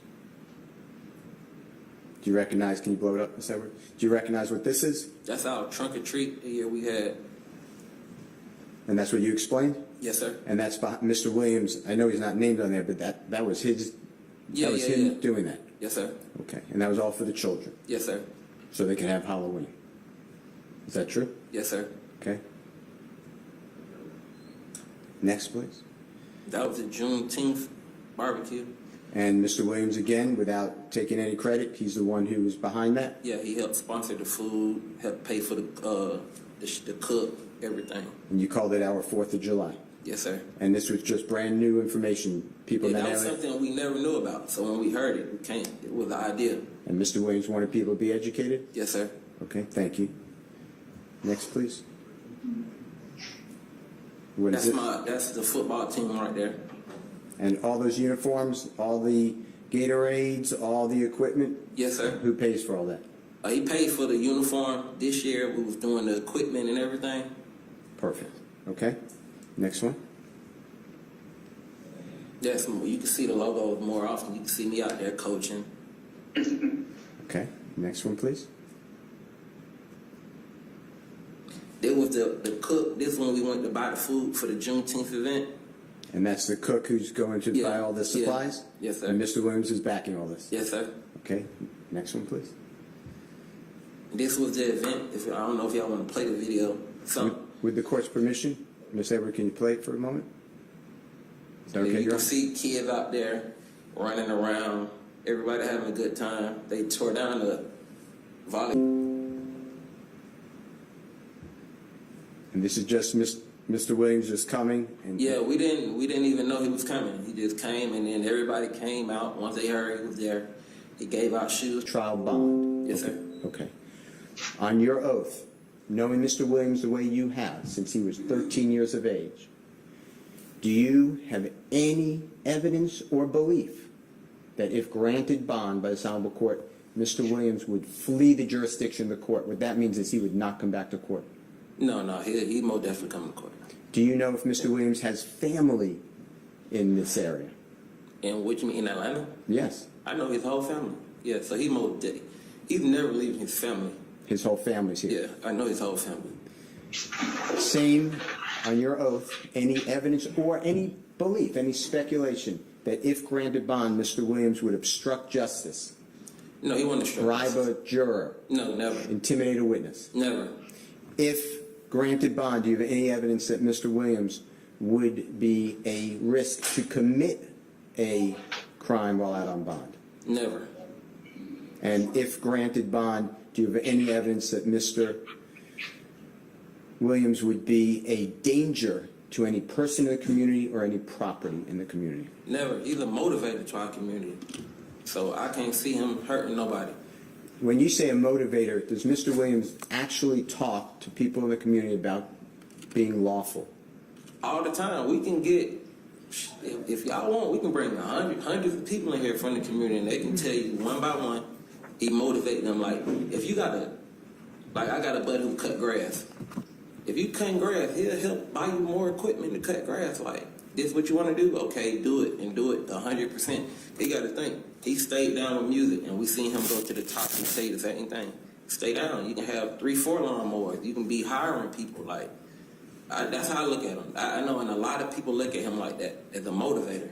If they didn't, we wouldn't be in here supporting him. I want to thank you so much. The prosecution, the Honorable Court may have questions for you. Okay. Mr. Geary? No questions, Judge. Your Honor, Mr. Mitchell, thank you very much. You can stand down, sir. Okay. Have a nice day, Judge. Have a seat in the gallery. Thank you. You're welcome. Your Honor, we will call, thank you so much, Mr. Corey Jackson. What's Mr. Jackson going to testify to? Your Honor, he is a young man. How many witnesses do you have, Mr. Steele?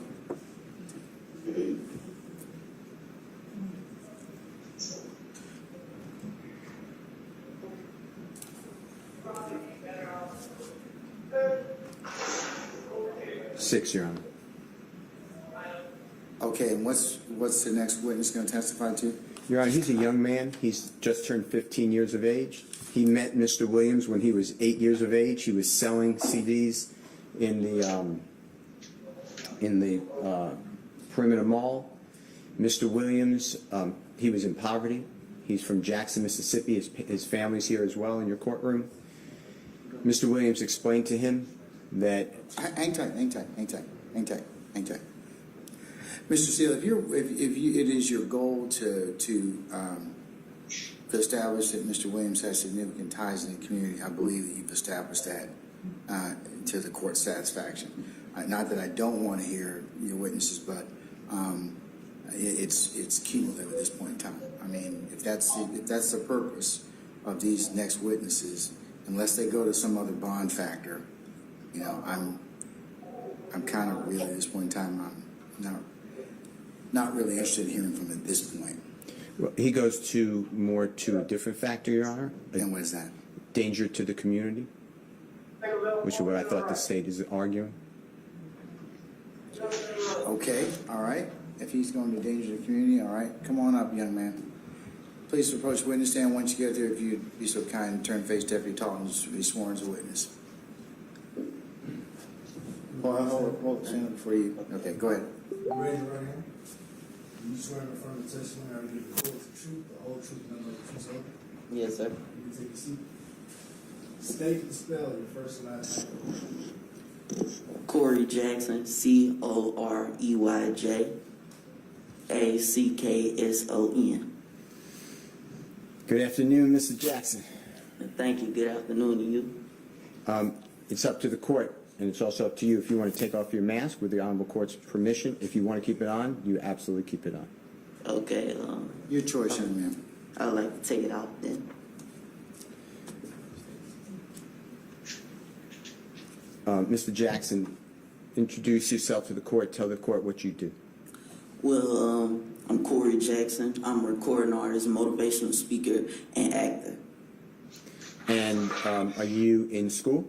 Yes, sir. What grade are you in? I'm in the 11th as of right now. And you're 15 in the 11th grade? Yes, sir. How did you do that? Well, I'm homeschooled, and I stay up on my studies, and I work on that. Do you remember meeting a gentleman named Mr. Jeffrey Williams? Most definitely, yes, sir. Do you see him on this Honorable Court's Zoom screen? Yes, sir. And how did you meet Mr. Williams? Well, the first time I ever met him was in the mall. It was in Cumberland Mall. I was probably 8 or 9 at the time. I had first met him with my music, and I approached him, and I didn't know who he was. But later on that day, after I had met him, I found out who he was as far as an artist, and I found out more about him. And then when I really met him and we made the connection, made the bond, was later on when I was like 10 or 11 years old at the time.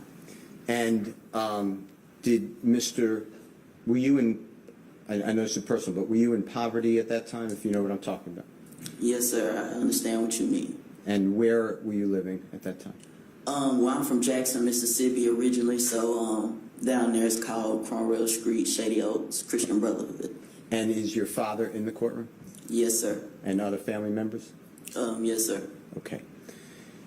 Tell this Honorable Court if Mr. Williams ever took you to where he was raised on Cleveland Avenue. Yes, sir, he has. And tell the court what you learned from that and what the purpose was.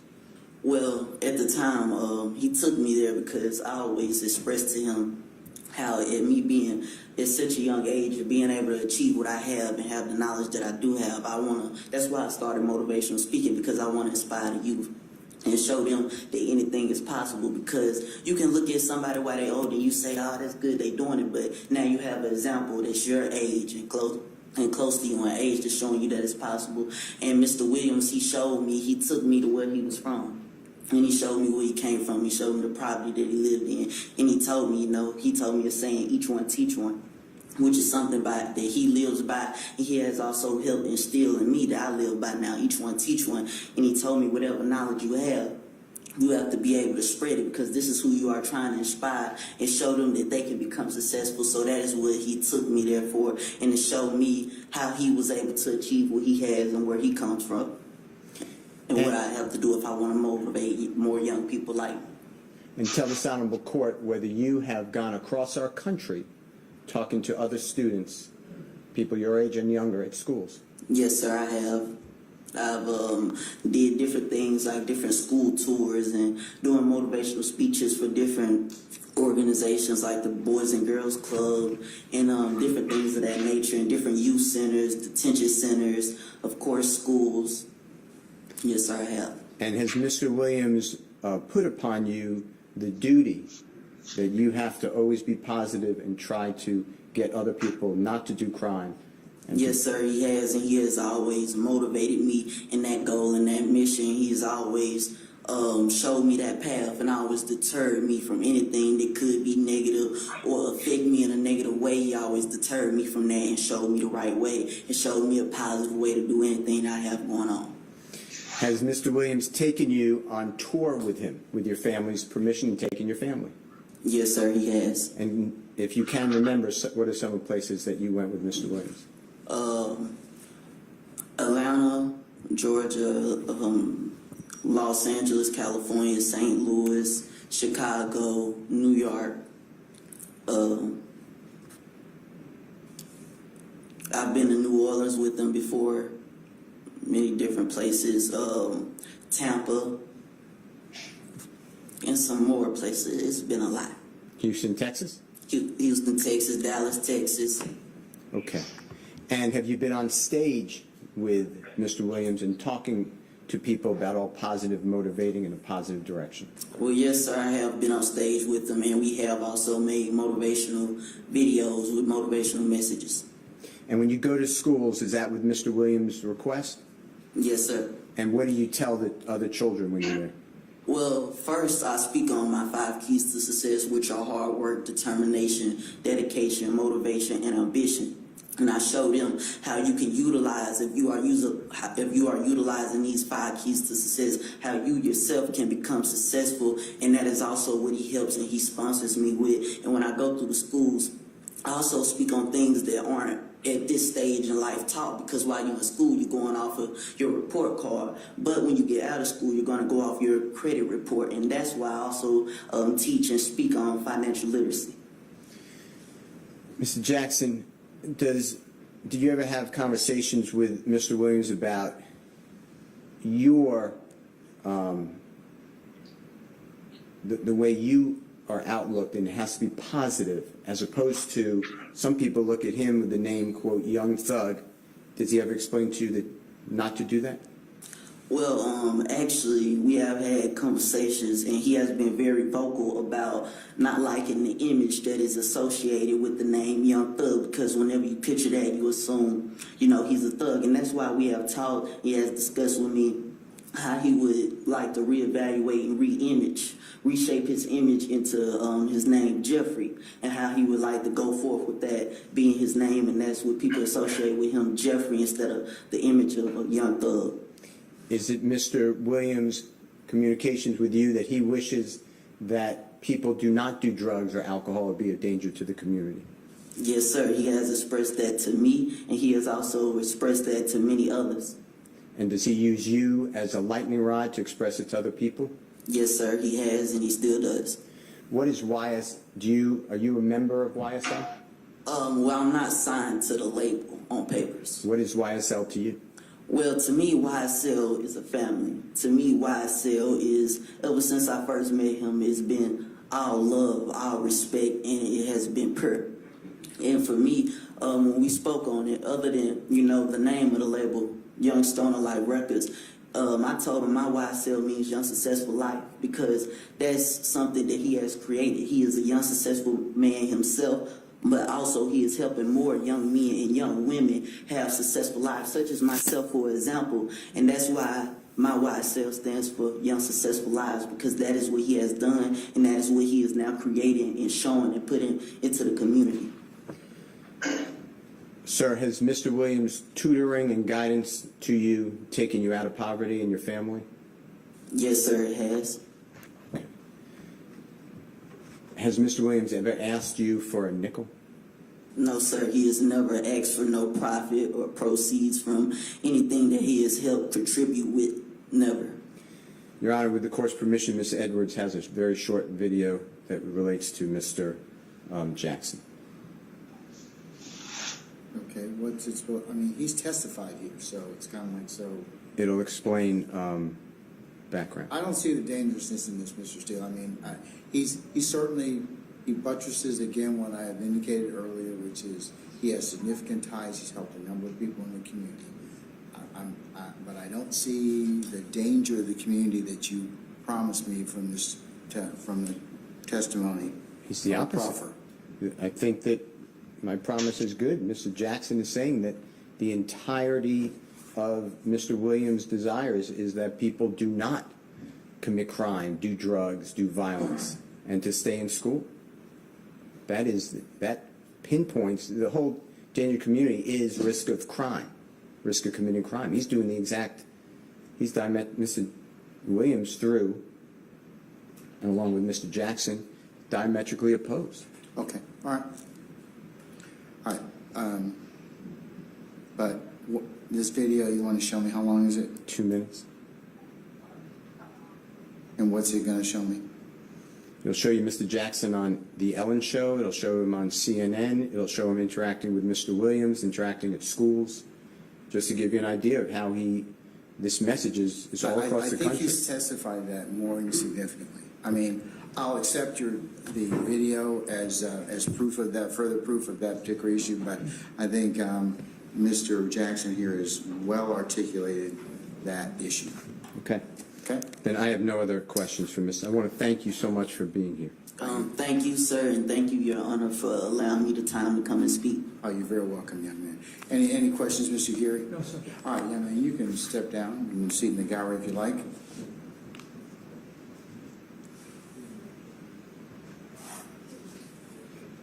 Your Honor, I'd like to proffer the next person then. Okay, who's your proffer? Your Honor, she would like to be identified as Diamond, D-I-A-M-O-N-D. I have a video of her, a news video if you want to see it, but in the sake of time, but we have that if you want to see it. She was raised on Cleveland Avenue. She lost her child, her son, to gun violence. He was murdered. She heads a team to stop gun violence. She is partnered with Travion Martin's mother, Breonna Taylor's mother, and unfortunately countless other persons, known and unknown, who've lost family members to violence. And Mr. Jeffrey Williams, she would testify, is instrumental with trying to stop gun violence and trying to get people not to think that this is a video game and shooting is okay, and that everybody needs to speak about their controversies and their disputes and put down the guns. And she wanted that to be known, and there is a video if you want to see it, but otherwise that is my proffer. I'll accept your proffer. That's fine, sir. Your Honor, next is he's a witness here, Mr. Kevin Lyles, which is L-I-L-E-S, and he has known Mr. Williams since Mr. Williams has been just an adult, and we'd like him to come and talk about the factors for bond. He is with the record label, Your Honor, and he has come here to give testimony on behalf of Mr. Williams, and he flew here from, he was out of state. He lives in New York, but I don't know where he flew here from. All right, where's Mr. Lyles? He is right here, Your Honor. All right, Mr. Lyles, good afternoon, sir. If you could please approach the witness stand. Once you get there, be so kind to turn and face Deputy Talton, the sworn as witness.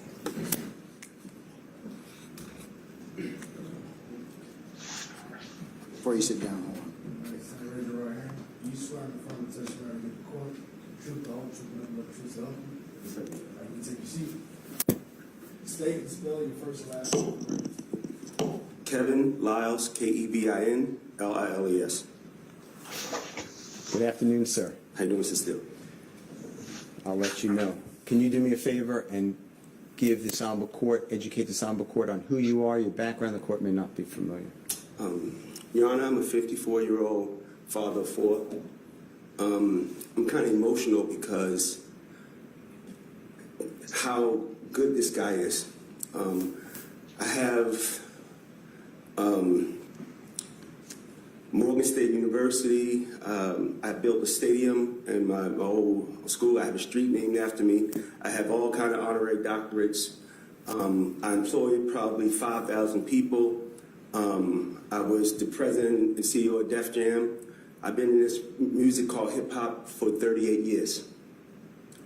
And for the life of me, I don't understand why I have to testify the good that hip hop has done around the world. I've also started a company with Jeffrey called Young Stoner Life. And I remember what he said to me. We're not just starting a company, we're gonna change some lives. And that's what he's done. And he's definitely changed mine. Mr. Lyles, how long have you known Mr. Williams? Well, I was a fan for probably 12 years, but I personally got to know him over the last 10 years. Okay. And have you signed, or your company signed Mr. Williams?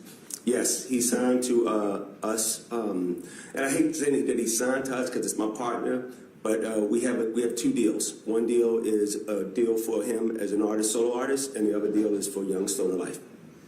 And I know this is personal, but financially, there's been testimony that if this trial, and I'm not saying the court would allow it, but if it doesn't take place for a year, there'd be over $1 million in expenses just for 24-hour security of police officers to ensure, off-duty police officers' second jobs to ensure Mr. Williams does not flee, does not get types of weapons, does not intimidate a witness, is not a danger to community or property in the community. Can he afford, from your personal knowledge and how much money he earns, can he afford that type of undertaking? Jeffrey can afford it, and I can afford it, so it will be paid for. And you are willing to back him as well? I'm willing to back him personally and professionally. Okay. Please explain, if you can, and discuss fully how your life intersected with Mr. Williams' life. My job is to seek out talented people. And I think God brought us together in a very weird way. But I think we were meant to be together. Jeffrey is not just an artist. He's an influencer. He is a person that I think was put here to change the people around him. And he's so talented. He's creative, he's innovative, and he's fearless. He's a risk taker. And those kind of people, I call them change agents. I'm not signing just artists, I'm raising a young man. He looks at me as a father figure. He's not, like I said, we can't limit it to just his lyrics or his music. He's a young man, and he will be a contributing citizen to this world, and that's what I invest in. And I truly believe this whole thing that people are talking about, it's not him. The Jeffrey I know give me clothes off his back. The Jeffrey I know, I can give him my kids, he can give me his kids. That's the Jeffrey I know. You mentioned lyrics. There's been a lot of argument by the prosecution about the lyrics in songs.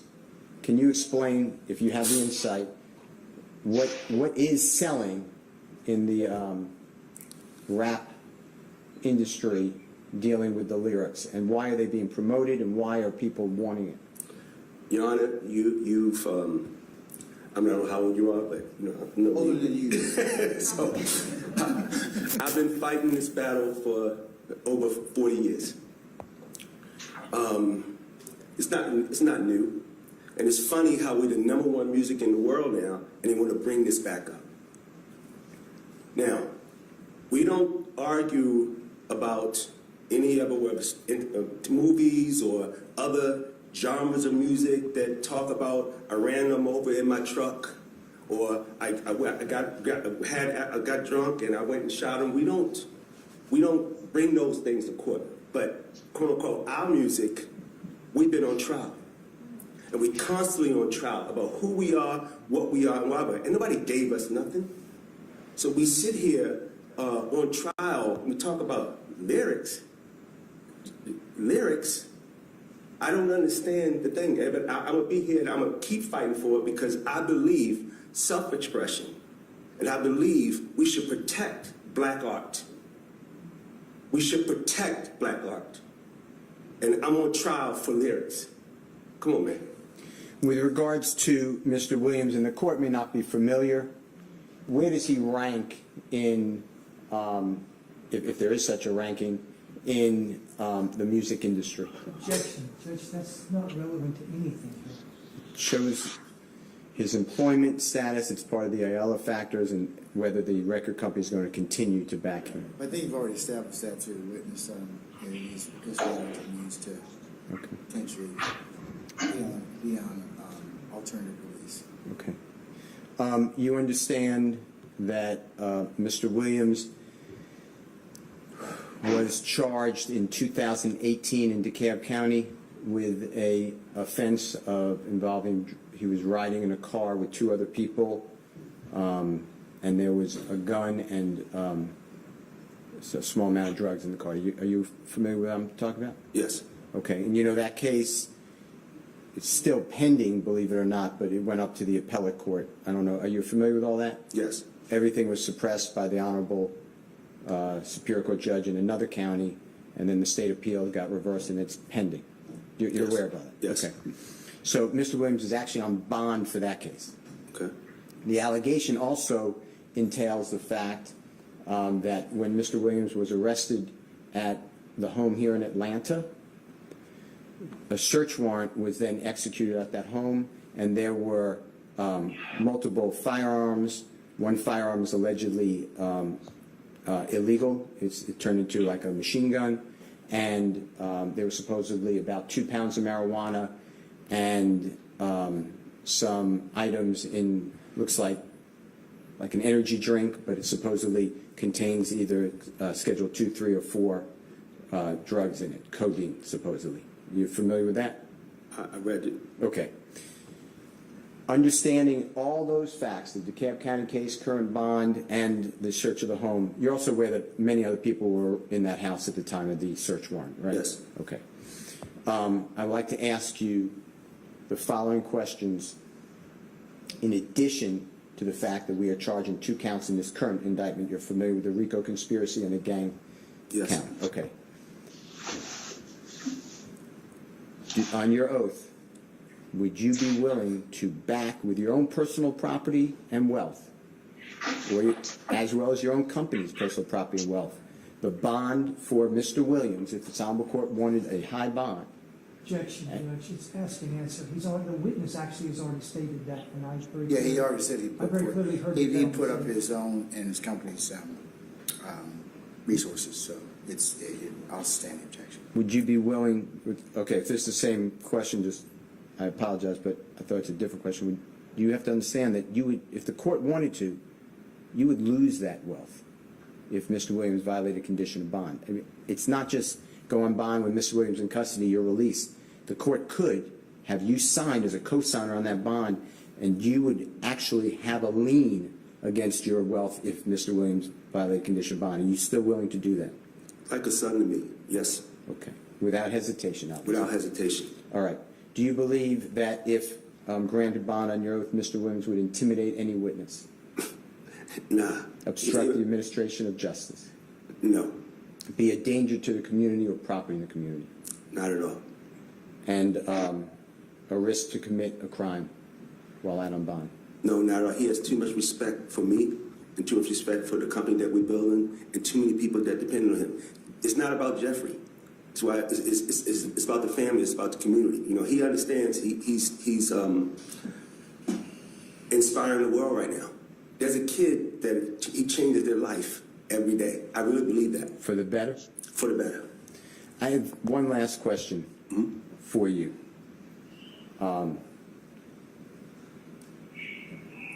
If this Honorable Court granted bond, but it was very, very restrictive, Mr. Williams is not coming out to studios. He's not doing videos. Speaking with him may be curtailed. Is your record label still willing to keep him as a vibrant member of SIN? That's my partner. And just for the court's edification, I think you just said, but Mr. Williams is not only an artist, he's an owner of the company, right? He's a businessman. I told him hip-hop has given him a way to be an entrepreneur, a way to empower people, a way to educate people, and he has a responsibility. He knows that with this success comes responsibility. And we made a commitment to each other that we're going to do this for the rest of our life.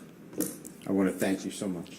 Thank you, Your Honor. Hold on 1 second. State, any questions? No questions, okay, all right. Then I'll release you. Thank you very much, Mr. Jackson. Mr. Lyles, I should say, apologize. Go ahead. Your Honor, I'd like to proffer the next person. He is on your Zoom. Thank you for letting him come in. And if I say anything wrong, I would just ask, with the court's permission, if Mr. Garfield, G-A-R-F-I-E-L-D, Larmond, L-A-R-M-O-N-D, Jr. would make sure that I am corrected, because I'm not trying to say anything wrong. What's Mr. Larmond going to tell me? Your Honor, he would say the following. He's a part of the management team for Mr. Jeffrey Lamar Williams II, also known as the performer Young Thug. Mr. Larmond graduated from Georgia Southern University with a bachelor's degree in business marketing. In 2015, he met Mr. Jeffrey Williams in the Atlanta, Georgia area. At the time, Mr. Larmond was pursuing a goal of his career of photography, but soon found himself receiving the opportunity to put his college degree to work on the management side. Despite his young age and lack of experience, Mr. Williams gave him the opportunity to learn how to manage and get involved in the music industry. But now moving forward to 2002, he would state that he has built a strong, well-rounded, and positive relationship with Mr. Williams, a relationship that he upholds with the utmost respect. As an individual in society, he would testify, Your Honor, that Mr. Williams is kind, well-spoken, intelligent, and a giver to the community. Not only does Mr. Williams influence millions of listeners around the world with his music, he does so with his actions as well. During the holidays, Mr. Williams ensures anonymously to give back to the community through toy drives in the city of Atlanta, donations to various organizations such as Planned Parenthood, to the Cancer Society, and others to support causes that affect people around the world. Just recently, in 2021, Mr. Williams, along with the record label, paid bonds for numerous inmates in the Fulton County jail system in an effort to reunite people with their families, show them no matter what, they've not been forgotten or lost, and Mr. Williams didn't know any of these people and didn't ask for anything from them. Mr. Williams is a family man. He has his parents, 6 children, brothers and sisters, all right here in the Atlanta, Georgia area. If Mr. Williams is not working and bringing his talents to the stage outside of the state, he spends every holiday and celebration in Atlanta with his family. Mr. Williams' family gathers together for dinners, Christmas celebrations, birthday celebrations, and they have recently purchased a home for future family gatherings not too far from this courthouse. Mr. Larmond would tell this honorable court on his oath that there is no world where Mr. Williams would abandon his side of the family and children in order to avoid fighting this case. His family and the community are both large pillars in his life, and they both support Mr. Williams throughout every court date and every step of this upcoming trial. Mr. Williams has never been convicted of a crime. He has never missed a court date. And Mr. Larmond has personally traveled the world with Mr. Williams. They have performed on every single continent, Your Honor, except Antarctica. Mr. Williams has performed in front of as many as 300,000 people. And he always returns to the state of Georgia with no issue. Mr. Larmond's oath backs Mr. Williams for pretrial bond. Mr. Larman was also at the home at the time of Mr. Williams' arrest. He would testify, and it's on video, the surveillance video, that there were many other people in that home. Mr. Williams did not have a gun. Mr. Williams did not flee when the police came to the home. I received telephone calls from Mr. Larman. I received telephone call from Mr. Williams. I told Mr. Williams, no one's going to hurt you. Surrender peacefully to law enforcement. He asked me to please come to that area. I came to his home. Mr. Williams was then, after I got there, escorted out of the house. He did nothing wrong. He was actually drawing in the house. There are drugs and guns in that home, according to law enforcement. Mr. Williams, I've interviewed these people already. They hide those items from Mr. Williams. He can be drug tested. He's been drug tested, by the way, since 2018. Mr. Larman would testify to what I just said. If I am wrong, Mr. Larman, though, you have to correct me, because this honorable court takes that as your testimony. I will accept that, Mrs. Crawford, okay? Thank you, sir. All right. Anything else? Yes, sir.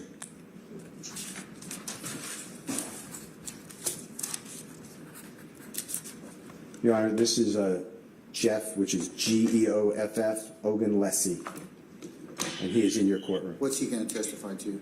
Your Honor, he is very close with Mr. Williams. He's a very accomplished young man. He's very, very well known in the music industry. He will testify that in 2018, I received word that there was a warrant from DeKalb County for Mr. Williams' arrest. Mr. Williams was actually performing at that time in Las Vegas, Nevada. Mr. Williams, it was the first ever tour with a performer known as J. Cole, Your Honor. And when Mr. Williams was informed that there was a warrant from DeKalb County, he immediately left the tour, missing several dates of the tour and significant income. He turned himself voluntarily in. I was with him, Your Honor, to the sheriff in DeKalb County, and he would testify that Mr. Williams will comply with all conditions of bond, and he will not be a flight risk, because Mr. Williams' commitment to the law, to the family, to his family, to his musical career, and his roots here in the Atlanta, Georgia area, and that if Mr. Williams did become a fugitive, he would end all of his contractual obligations, all of his money would end, and all of his royalties would end, because he's, as a fugitive, nobody would deal with him. It would be harboring a fugitive. Mr. Ogunlesi, Your Honor, is the vice president, current vice president of A&R for 300 Entertainment and vice president of Young Stoner Life Records. It's a record label that was created by Mr. Williams. Mr. Williams, by the way, Your Honor, is CEO of that record label. Mr. Ogunlesi has worked since the inception of the 300 Entertainment company in 2014, and for Young Stoner Life Records since that inception, since 2016. Young Stoner Life Records has become a hugely successful black-owned company, enjoying millions of records sold. In 2020, he also became Mr. Williams' personal manager and has been working on a one-on-one relationship with Mr. Williams since Mr. Williams' ascension to stardom. But he'll also tell you that his relationship transcends Mr. Williams as an artist, a record label, or a business partner. They've developed a deep friendship. He would tell the court that Mr. Williams has achieved the following successes. He was 2017, Your Honor, MTV Music Video Awards, Best Editing. He won that. 2017 United Kingdom Music Video Award, Video of the Year. Best Urban Video, Best Editing Video, he won that. 2018 MTV Music Video Awards, his Video of the Year. That was a song called Havana with another great artist. They won that. 2018 American Music Awards, Collaboration of the Year, Video of the Year, as well as Favorite Pop and Rock Song. He won that. 2019, Mr. Williams won Grammy Awards for Song of the Year. In 2020, Soul Train Music Awards, Mr. Williams was the Best Collaboration as well as the Best Dance Performance. Won that. 2022 at the Grammy Awards, Album of the Year went to Mr. Williams. 2022 XXL Awards, Your Honor, Video of the Year, Mr. Williams was deemed the winner of that. Also in 2014, BET or Hip Hop Awards, Mr. Williams was nominated for Who Blew Up, Make You Look Award, and Best Banger Award. 2015 BET Awards, Your Honor, Coca-Cola Viewers Choice Award was nominated for Mr. Williams. 2017 United Kingdom Music Award, Vivo Must See Award. 2017 Music Video Awards, Best Production Designer in a Video. 2018 MTV Music Awards, Song. Jack, at this time, this is nothing but repetitive. It's pretty impressive to show who we're dealing with, Your Honor.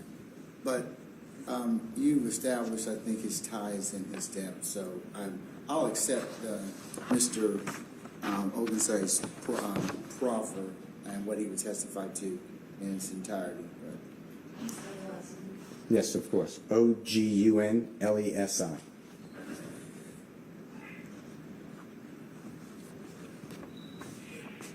Your Honor, since flight is the most significant issue that this Honorable Court has to deal with for consideration of bond, as the cases that I've already referred to, Mr. Ogunlesi would also explain that Mr. Williams prioritizes his family. He's had opportunity after opportunity, even before he was well known. He had an opportunity in 2015 to work with Kanye West, Kanye West, W-E-S-T, to collaborate and work. It was a rare opportunity. Mr. Williams wanted to bring his family with him, his sister, his mother, and Mr. West stated no. And Mr. Williams then said he didn't want to hurt his sister's feelings, so he declined that opportunity. And that's who we are dealing with, Your Honor. He is not a risk to flee. And I appreciate the court saying that he has ties to the community, but also a risk to flee the jurisdiction of the court. Is that true, Mr. Ogunlesi? He's raising his hand to the court and said yes. Your Honor, Dr. Matthew Norman is here, I believe, in your courtroom.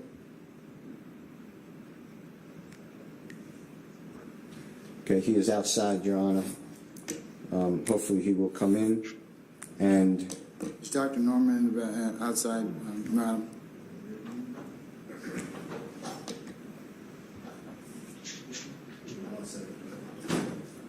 Judge, just a question. We were told 6 witnesses about 8 witnesses ago, so I'm just curious how much we're going to repeat. Yeah, Mr. Steele, I believe that we already have, I was clicking off that as well. By testimony or by proffer?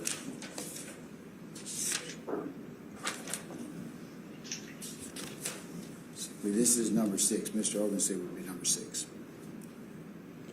I wasn't counting the proffers. I'm counting those. Because you want me to Then I accept have you want me to accept his testimony, so. Of course. Yeah, so. Well, I have 3 more witnesses or proffers, but I'd like to make them for the court's understanding.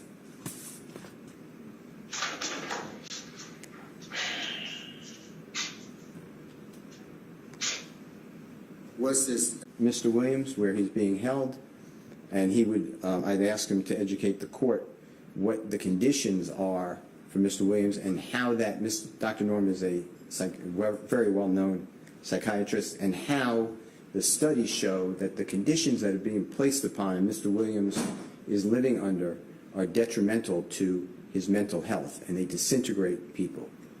And that's what Dr. Norman is here for. Object, Judge, not relevant to the Ayala factors. It's not, Mr. Steele, and I have great respect for Dr. Norman as well, having had him testify in court for the state and for the defense on a number of matters. I don't believe that would be one of the bond factors that I would need to consider in this case. Well, I'd like you, may I just make my statement for the record then? And I'll do it myself. Okay. And if I say anything wrong, I'm saying it's not wrong.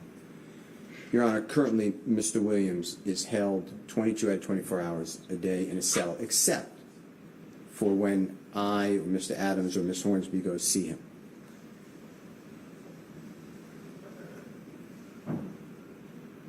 That cell, according to Dr. Norman, will break a person's spirit. But that's not part of the bond factors. I mean, pretrial incarceration is viewed as being oppressive. It's not lost on the court. We don't jail people for shucks and giggles. That's why we have bond hearings, and the case law that you eloquently pointed out tells the trial courts of their responsibilities. But I don't need to hear any testimony on that. It's not lost on the court of what incarceration subjects people to. So I don't think it's relevant for purposes of my bond consideration. The reason I'd like the court to consider it is as follows. It was not requested by Mr. Williams, but he's treated differently than a typical pretrial detainee, and it's said for his protection. That's what the sheriff has told me, and the sheriff is always nothing but professional. The problem with that is it is detrimental. It is punishment.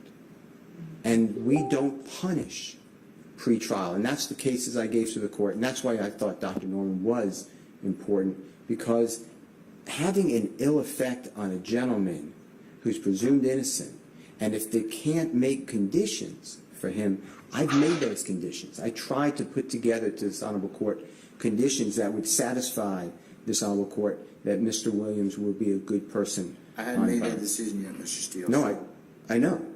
But with all due respect to you and Dr. Norman, that's not something that I need to consider at this point in time. I think it's fair to assume that, and I don't get involved in our good sheriff's business as well, but, he and his colleagues and teammates have a methodology of what they do for the inmates that are there, depending upon what stage they're in.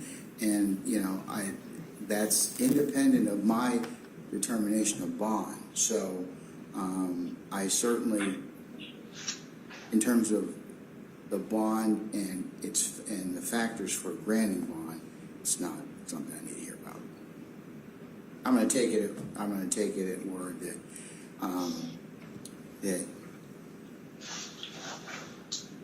that being in jail is problematic for most folks, and that he is presumed innocent, and that the issues of being granted bond or bail, I will take into account. Okay? And then, Your Honor, we have in your courtroom Gara, which is G-A-R-A, Dallam, D-A-L-L-A-M. Your Honor, he's a bondsperson, representative of Free at Last. Who's your? I'm sorry, I was writing Bob. So I'll take Dr. Norman. I will take what you were going to proffer about Dr. Norman. I will accept that, but I agree with the state. It is not relevant for the purposes of my making a bond determination. But okay, so what about who's the bondsman you have here?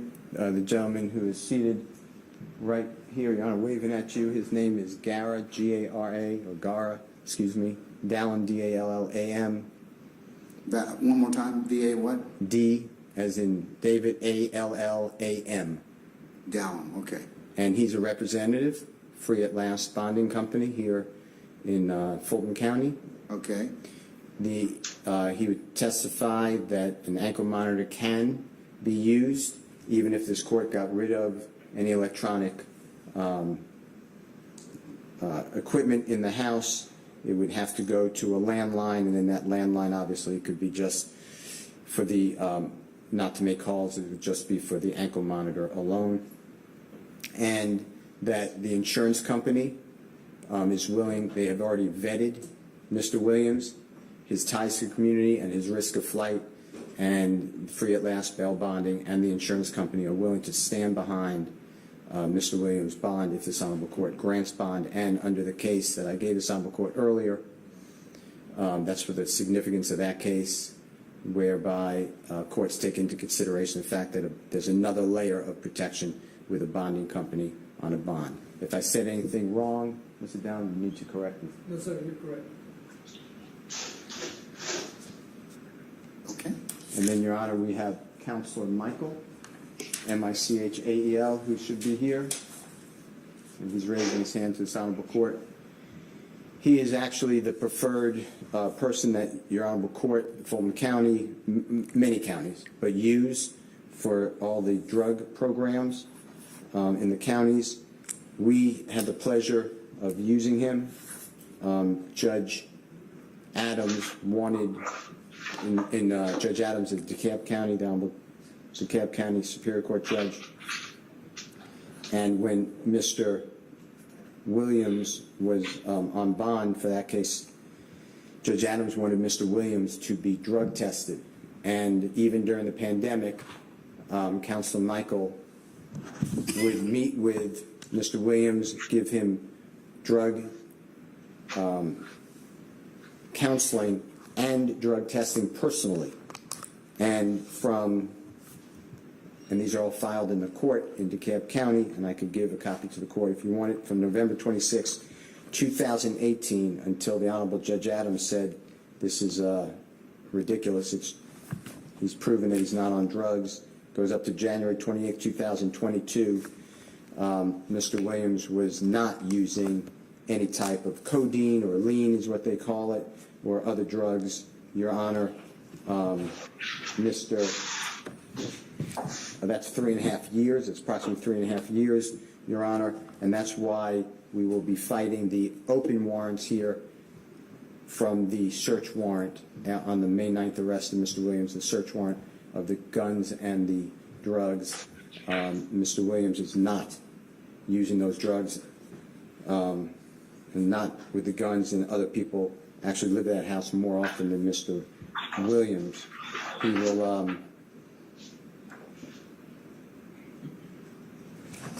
testify that he would continue. He's actually, pursuant to our request, continuing. We need an order from the court, but continuing counseling with Mr. Williams, one time a week for himself, one time a week with his partner. And when he's been at Mr. Williams' home, there are no drugs in sight, and Mr. Williams tests negative. That would be Counselor Michael. All right, Chair, I'll accept the proffer. Is that true what I said, Counselor Michael? That is true. Your Honor, there are some videos that we have, and I can proffer one from Colson Baker, Colsombaker. He's a performer known as MGK. It's in Exhibit S. I've already submitted it to this honorable court. It's in a Dropbox link. You could look at it yourself if you want. And he talks about Mr. Williams assisting the community. There's also other videos that we've already given to this honorable court, talk about Mr. Williams appearing when there's tragedies like hurricanes or tornadoes. He is constantly going to other states, as well as when there's tragedies here in Georgia, and performing for free. All the monies go to Target to restore the neighborhoods. Mr. Williams has employed thousands of people through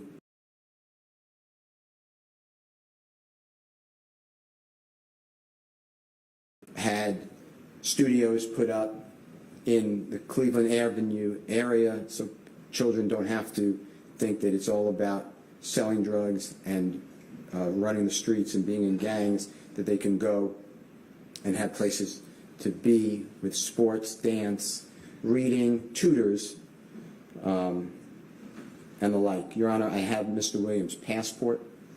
We'd ask that if this honorable court grants bond, the passport be surrendered.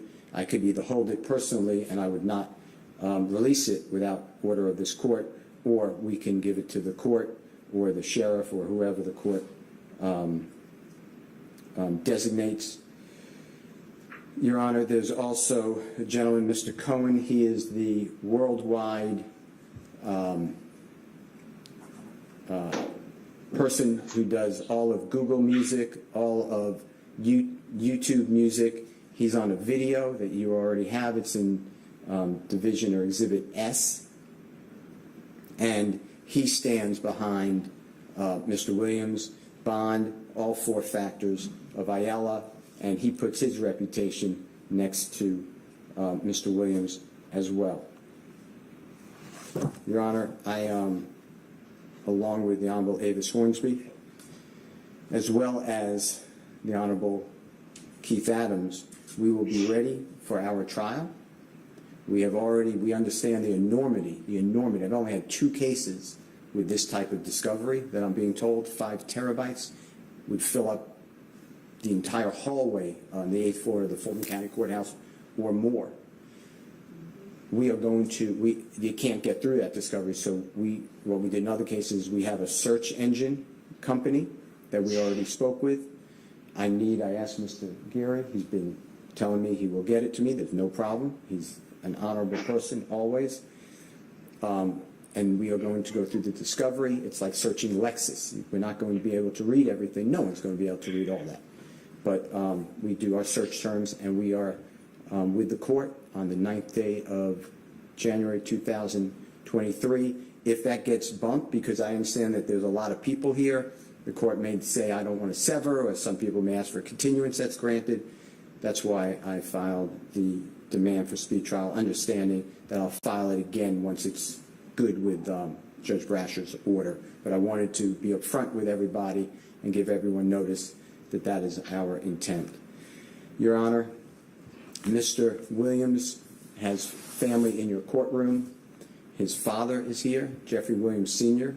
His mother is here, Bertha, B-E-R-T-H-A, Greer, G-R-I-E-R. He has brothers. They're not all here, Your Honor, but that's not for, that's for reasons of violence. But it's Oscar Greer is his brother. Quinton, Oscar is typical spelling, Greer, same spelling. Quinton, Q-U-I-N-T-E-N, Greer. It's his brother, Letitia, L-A-T-I-S-H, Greer. His other sister, Angela Greer. His brother, Gregory King. His other sister, Wyshena, W-Y-S-H-E-E-N-A, Greer. His other sister, Alexis, A-L-E-X-I-S, Greer. His other sister, Catherine, C-A-T-H-E-R-I-N-E, Greer. His other sister, Dorothea, she goes by Dora Greer. And Mr. Greer is the second, Mr. Williams is the second to youngest. All these people are in the Atlanta area. They're all here. They all would testify that they would swear to the Ayala factors. Jeffrey Williams' children, Your Honor, he has 6 children. They're all here. They live with him. Most of them live with him. Kyvion, K-Y-V-I-O-N, Jackson is a 14-year-old son. Jacob, J-A-C-O-B, Ragland, R-A-G-L-A-N-D, 12-year-old son. Haiti, H-A-I-T-I, Rice, 11-year-old girl. Amari, A-M-A-R-I, Steele, S-T-E-E-L-E, 10-year-old girl. Hayden, H-A-Y-D-E-N, Rice, 7-year-old girl. Jameer, J-A-M-I-R, Ragland, R-A-G-L-A-N-D, 7-year-old son. They're all here in this area, Your Honor. Your Honor, the way I understand the law is that the issue is flight risk. And this is how I've always understood it, and that's why I gave you the Coleman case. It came out in November 2021. The preeminent issue is Mr. Williams going to come back to court? If the answer to that is yes, then conditions have to be met, if they can be made, for all the other factors, which is intimidating a witness, danger to the community, property and community, obstruction of justice, risk of commit a crime. And that's why I brought Mr. Middlestat, and I want to thank him. I want to thank everyone, but I want to thank Mr. Middlestat especially. Your Honor, what we have developed, I hope, is anticipating every potential that could go wrong, and we have Mr. Williams now with sworn law enforcement officers 24 hours a day, 7 days a week. He is confined to his house, and under Brown, B-R-O-W-N, versus state case, Your Honor, I gave this honorable court, which is the 2012 case. Our court realized that our legislature is using things like electronic monitoring, house arrest, rather than the in-custody treatment that Mr. Williams is currently undergoing. Your Honor, based upon this record, I will ask this honorable court to permit me to answer any questions that you have. In addition to that, we filed on at exactly midnight on Sunday, May 22, 2022, going into Monday, May 23, 2022, our brief in support of pretrial release and pretrial bond. It has several attachments. I know this honorable court well, and that you've read it and digested it, but there are multiple attachments there about other people who know Mr. Williams who all vouch for the fact that he will come back to court. Your Honor, on behalf of Mr. Adams and Ms. Hornsby, I wish to thank Mr. Williams for allowing me to stand with him. We will be ready. I, of course, want to thank this honorable court for everything it does for everyone at all times. Mr. Williams will be objecting, as I know the state's aware of this, to any dealings where they're proffering that Mr. Williams' lyrics mean something or he's on a video. We want to challenge that evidence. We are not accepting it, and we rely on the case law that he is presumed innocent of any type of criminal activity. Thank you. Okay. Mr. Gary, before you get started, I'm a person of a certain age, and I've been sitting here a while. I need to use the facilities, and I think many of you probably need to do so as well. So we will be in recess for about 15 minutes, and then we'll go ahead and let you present at that point in time. Okay? That's fine.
Is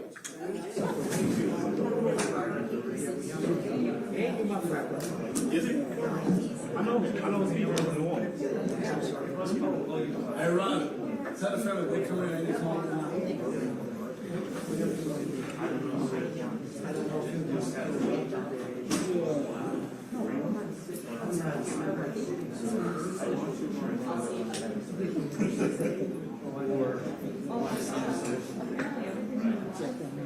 Yes, sir.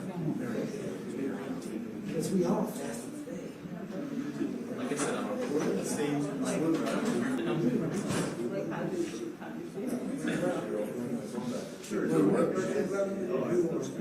Oh, John? You get one. We found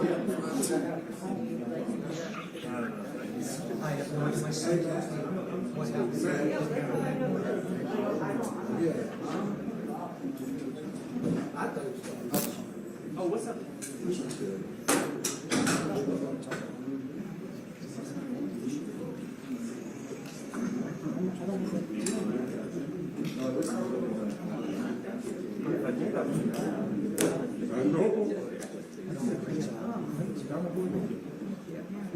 call it Main Street and you were right there. And they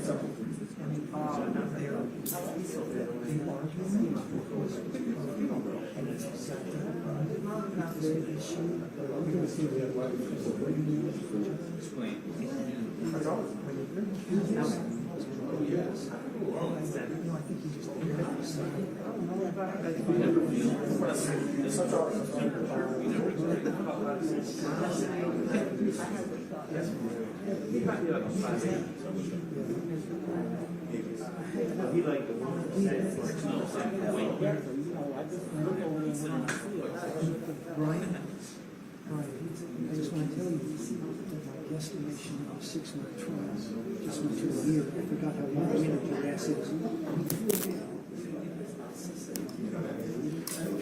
Real cash. See, I don't get paid by the hour.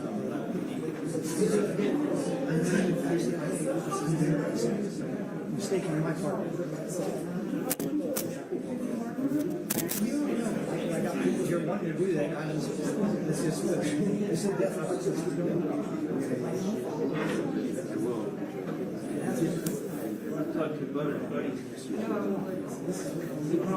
Oh, when I say good afternoon, I am the problem is the goal. Includes the lyrics. I'm just going to sit. I'm going to see. Yep. You hooked it up? I don't think I'm going to go Appreciate it.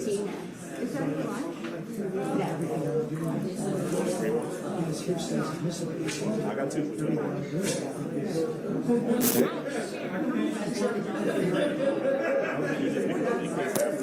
Say that I want to great time.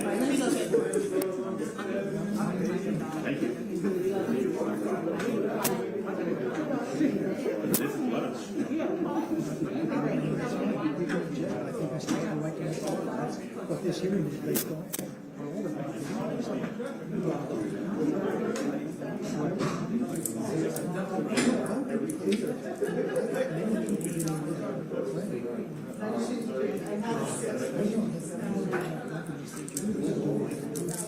Please remain seated. Court is ordered. Yeah, I'm not going to use sleep. And I know you would. Before we go back on the record, y'all are looking at pilfering candy. Is that what you're doing, Mr. Adams? Is that too low for you? I thought that was being done confidentially. I do have some sugar-free cough drops if you want them, but those are old as heck. We're not offering them to you because they're old. They were just in the closet. Sounds like you're just trying to get rid of this deal. From a previous administration, so that's the best we have. That'll work for right now. Thank you. Let's hold it right there. This is the first thing since dinner last night, so I'm trying to wolf this piece of candy. Judge, I thought there'd be a lunch, and I've learned. I'm forewarned. God bring a sandwich. That's all. Is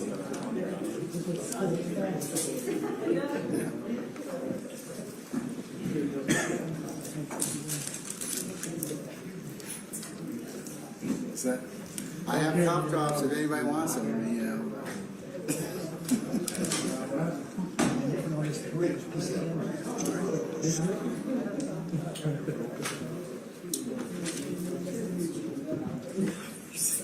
Yeah, forget it.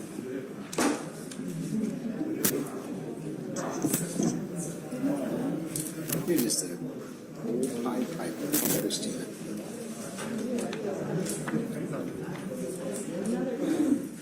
All right.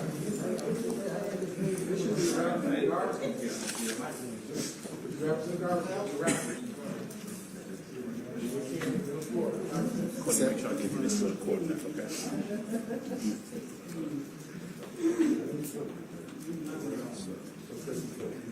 All right, counsel, we're going to go back on the record, and for those of you interested parties. Before we go ahead and continue with the state's portion, and I'll let Mr. Sharp kind of do his portion. I'm sorry to interrupt you, Judge. It doesn't look like Mr. Williams is back on the screen. Oh, let's see what we can do. Fix that. Miss Mana? Yes, Your Honor. We don't seem to have Mr. Williams from COP.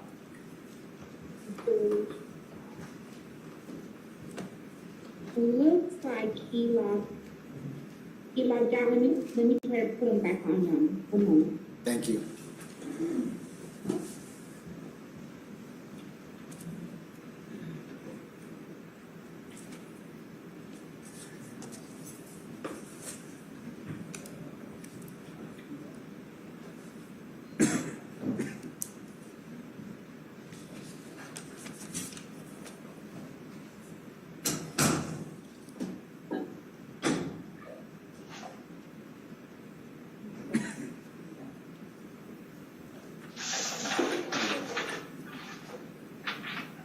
She's on now, Your Honor.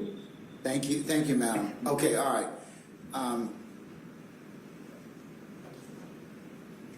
Now I've lost one of my necessary parties here, Mr. Chamberlain. All right, I'm just going to recess in place. He'll be back in just a minute.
Okay, counsels, before we continue, as I mentioned, I have my litigation manager, Mr. Chamberlain, out here with us, and we've been working on at least trying to get the date of August the 18th for us to be able to have a proffer waiver hearing session. So it looks like if all of you are available, the 18th of August would be the date that I would do it, at 9 o'clock via Zoom. The only issue that I foresee right now, and Mr. Chamberlain can speak, this is involving Mr. Eppinger. So right now he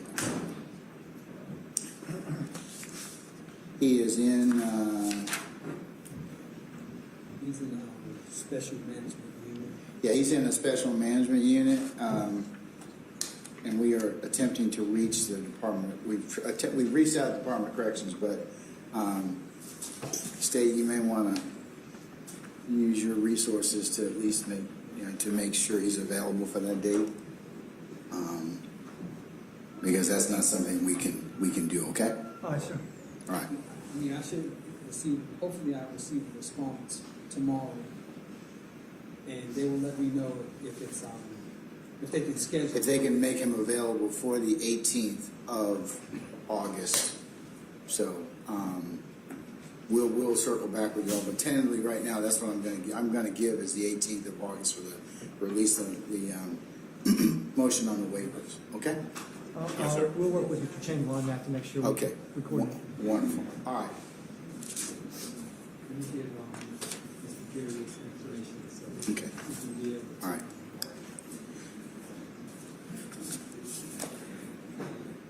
Okay, with that housekeeping matter out of the way,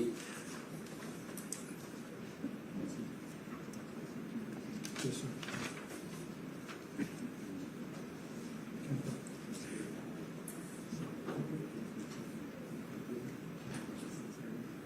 If I have to, I'll do an introduction. We'll get him here, though. we can continue. Mr. Geary, is it your preference to go ahead and deal with Mr. Steele's assertions first, or do you want to go ahead and let Mr. Sharp make his presentation, and then you just deal with both of them, whatever your pleasure?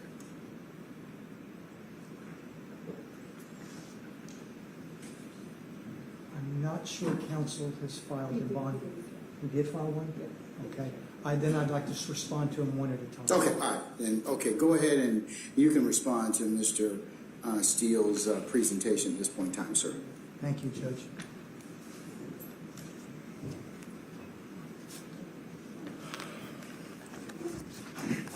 Judge, I'm going to rely on the statement of age to say that I'm about to have a Paul Harvey moment.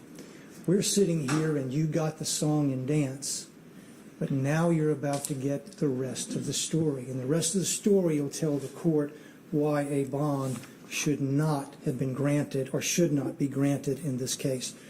Of course, the court is aware of the indictment. The court is aware of some of the evidence that's been presented in the other cases and or proffers. We intend to, again, proffer in this case as well. Hearsay is admissible, and we intend to go in that direction. And Judge, I'm going to say something here in a minute, and it's not my intent, please, to offend the court. I'm going to go somewhere with this, so please bear with me in a second. This is all about money. This is an attempt to say, Judge, I can buy a bond, respect to the court. Judge, everything you heard was someone that has a financial interest or some other professional interest relying on Mr. Williams. Yes, they need him out. Yes, they need him to be there. Yes, it's very important to them because it's all about the money. Mr. Williams has said in his songs, it's all about the money. And there's no difference. That's exactly what it was today. It was, I've got money. I can pay for whatever you want me to. But here's the problem, and I'll get to the specifics in a second. Every other defendant that's had a bond motion, we've shown they're a danger. And there's no issue about, well, what can, okay, can you pay for this or pay for that? If they don't meet the Ayala factor. Okay? They want you to just get by, excuse me, Judge, by the Ayala factor and say, here's what's more important. We can pay for all this. But their logic falls on themselves. The investigator that came up very nicely stated, jails are corrupt, they can get stuff in there, and he shouldn't be in there for that reason. What officers are they going to hire? How do we know? Because there's no supervision if he hires those same officers he's speaking about in the jail or on the road to be those 24 officers. Now we have even less supervision and less ability to ensure the safety of the community.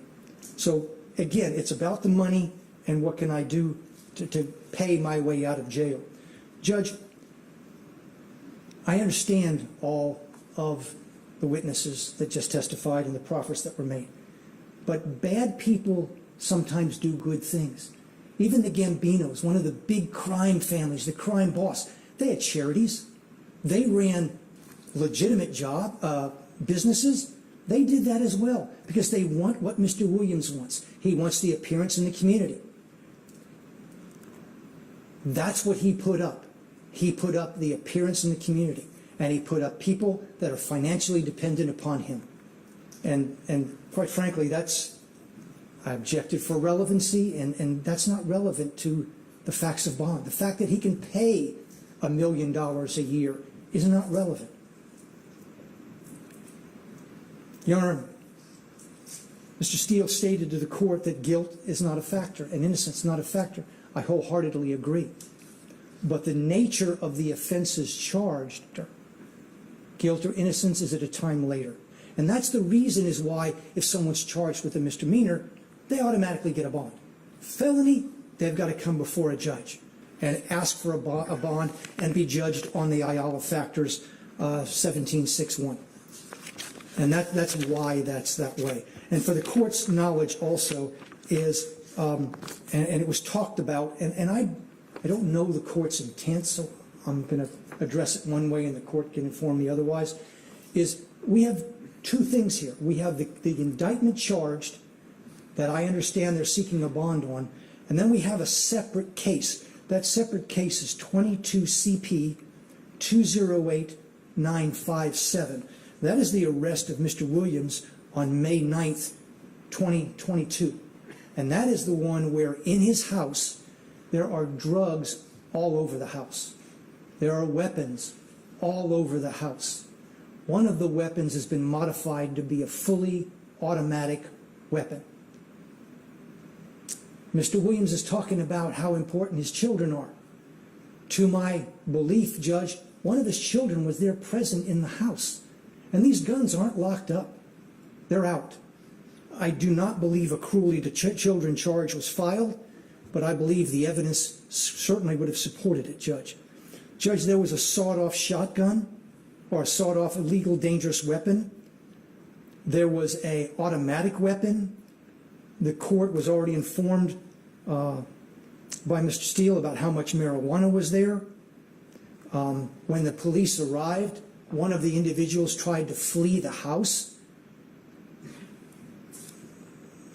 It was obvious what was in the house and what was about to happen, so one of them decided to run. And I'll be fair, that was not Mr. Williams. Mr. Williams did not attempt to run. Judge, I want to say, and I told Mr. Steele I would do it this way, since the last time I was in front of the court, we have evidence and information of even more threats to our witnesses. But I want to be clear, I have no evidence directly that Mr. Williams made a threat or directed anybody to make a threat. But our witnesses in this case are being threatened with violence, serious violence, and death. Again, I have no direct evidence that Mr. Williams has done this or was involved in that. What I can tell the court is Mr. Williams is the head of YSL, and the S doesn't stand for stoner, it stands for slime. It's young slime life. Judge, this gang, and I call it that because that's what it is by definition of Georgia law, this criminal street gang pre-existed the label record. So as a spin-off, he used YSL again and substituted one of the words. I believe he does have a clothing line. Like I said, I believe many of the crime families get into legitimate businesses, and I believe Mr. Williams has done no different. Judge, I want to say this too, contrary to what Mr. Steele said. He has always, always, always appeared. No, he hasn't. When he was arrested, he had an FTA. Now, I will say, and be honest to the court, I believe it was for a traffic offense. But then the logic is, if he's willing to blow off a traffic offense with no recourse, I think he'd surely think about blowing this one off if he's looking like things aren't going well. So he did have an FTA, and it was current on his arrest, which was 9 May of this year. When was the FTA from? When was it from? Yes, sir. Your Honor, I can't answer that question. I apologize. Okay.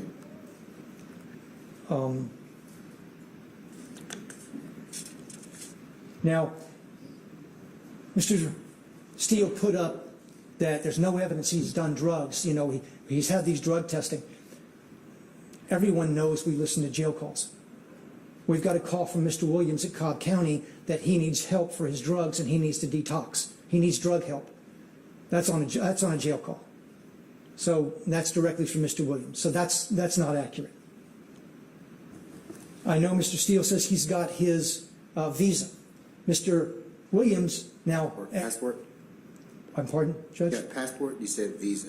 Well, passport, I'm sorry. Yes, sir. Okay, all right. Okay, yes, I just want to make sure. Yes, sir, Judge. I'm just used to one of those red things that I know the court knows, and that's what I've always traveled on. Judge, he's got access to a private jet. Now, I don't know if he owns it or if he leases it. I know he continuously flies on a private jet out of PDK into DeKalb County. Again, I'm not speaking for or against the officers that are on this list. I don't know any of them. That list has not been provided to us. We've already been contacted by 2 police agencies who want to know, because if their officers are on that, they will not permit that to happen. So there might be some pushback on that list. I take the investigator's word that he's cleared all that. I don't know. I don't know who's on the list, Judge. Judge, I will also say that we have taken proffers from fellow gang members from Mr. Williams. Some are on this indictment, some are not. They have stated uniformly that Mr. Williams is dangerous. They are afraid of him, that if they cross him, he will kill them and their family. And they were very clear about that.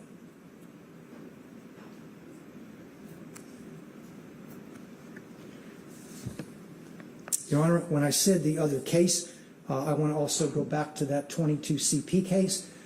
A bond hearing was held on that. I have a copy of the results from the court. I believe Magistrate Judge Robert Wolf on the 11th day of May, 2022, denied bond on the charges based on the arrest. And as it stands now, it is no bond.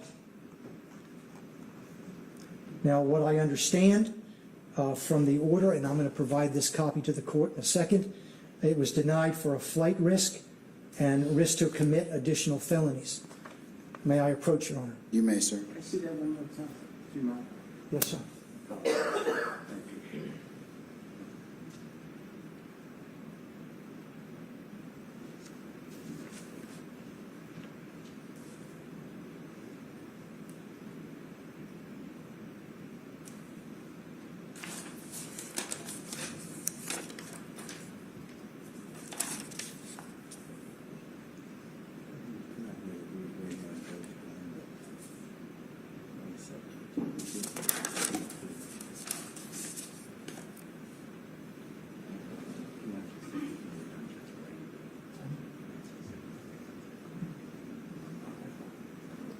May I approach, Judge? You may, sir.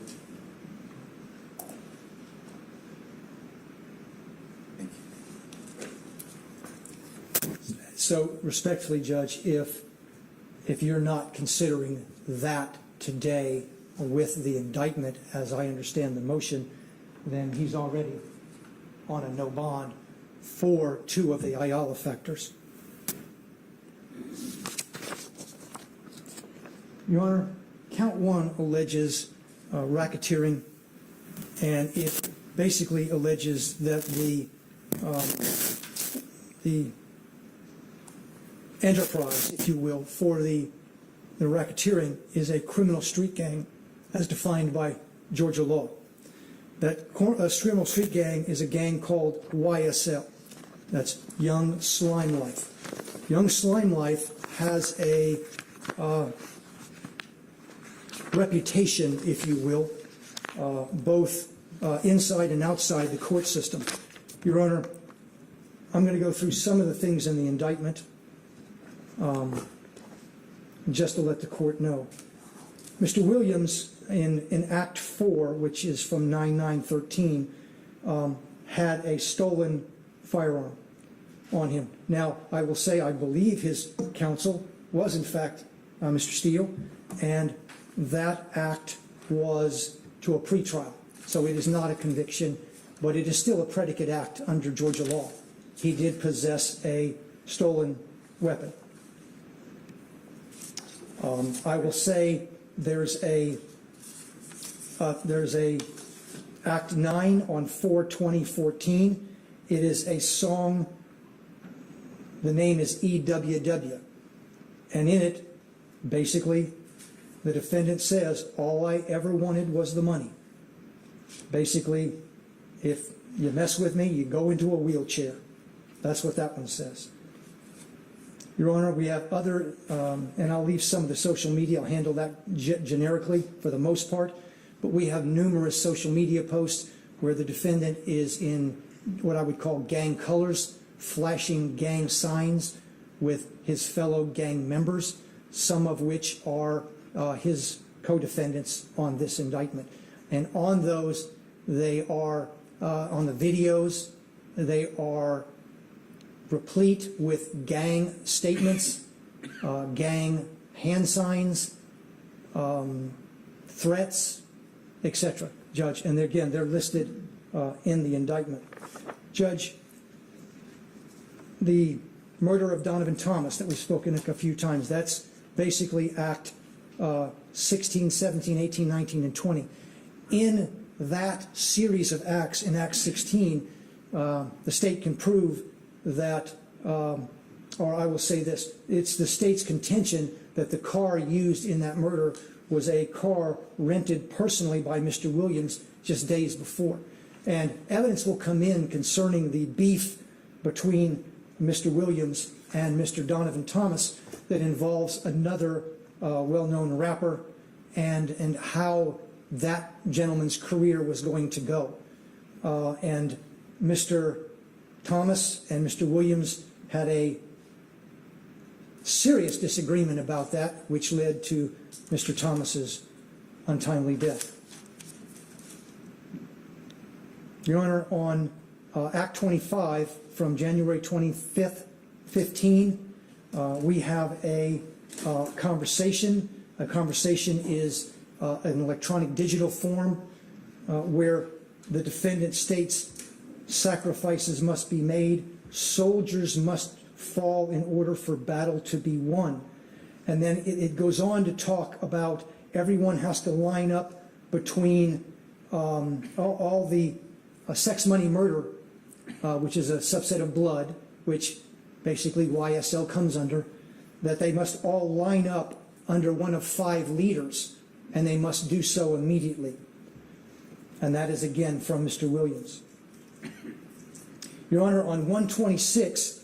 Is that in a, you said that's in a digital It's format? in a digital format, yes, Judge. Is it a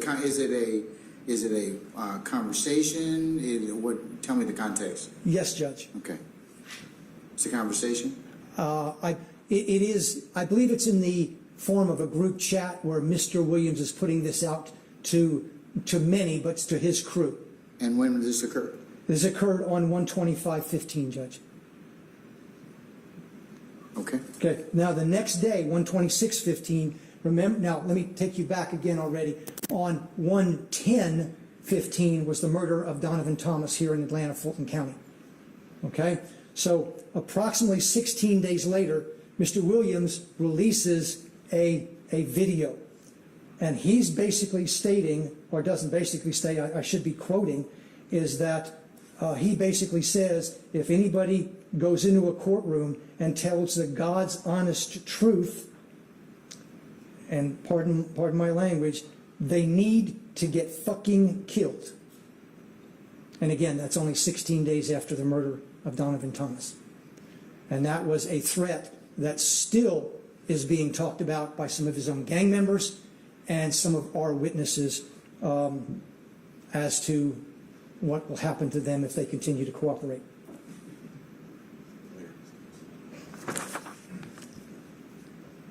Your Honor, on 7/7/15 in DeKalb County, Mr. Williams made a threat when he threatened a head of security from Perimeter Mall. And I will tell you that DeKalb County dismissed the case. They thought the threat to be conditional. I don't have that requirement as a predicate in a RICO count. So the terroristic threat resolved or formed from Mr. Williams and his associates entering the mall on those two-wheel hoverboards, and the mall told them they weren't allowed to have them. They informed mall security that to F off, they could do whatever they wanted to do. You can't tell them what to do. Mall security followed them out to the vehicle to inform them that they now have a trespass warning and they have to leave. As the officer, who is now a certified police officer, told Mr. Williams that they can't come back in, Mr. Williams, identified by this now officer, told the officer, if you don't back off, I'm going to shoot you in the face. At that time, the officer, or the security guard then, did back off. They have pictures on the scene of Mr. Williams and of the car. Your Honor, on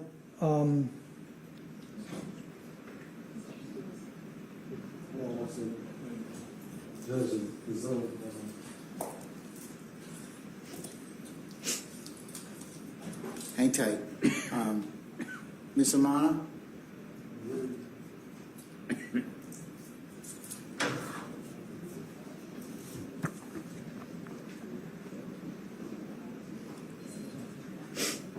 It may be a situation, if everybody concerned, we booked the Zoom for the day, and the day ends at 5, so that's probably why it probably cut off. So let me just see if we can fix that. We may have to send out another link. So just bear with us a second. yes, Judge.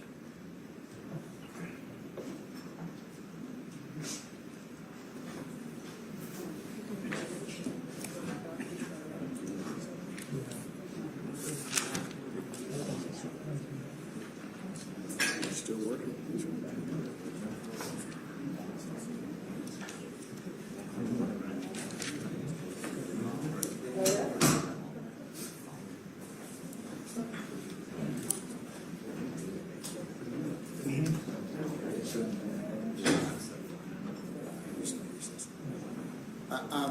To all concerned, we're just going to recess in place. That's exactly what happened, was our Zoom timed out.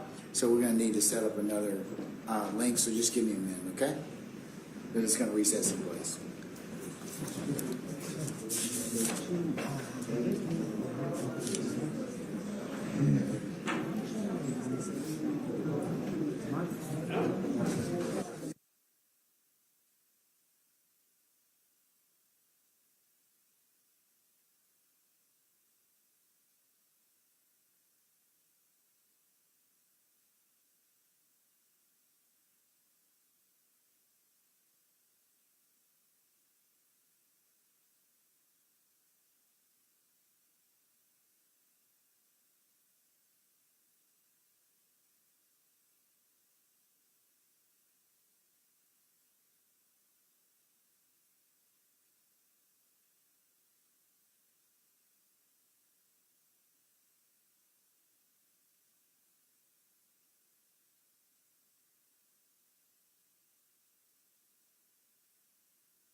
All right, Mr. Geary, you can go ahead and continue, sir, at this time.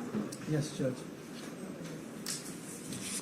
And Judge, I believe I finished with Act 51, which is the terroristic threats against the security guards at the mall. Yeah, you were talking about last one.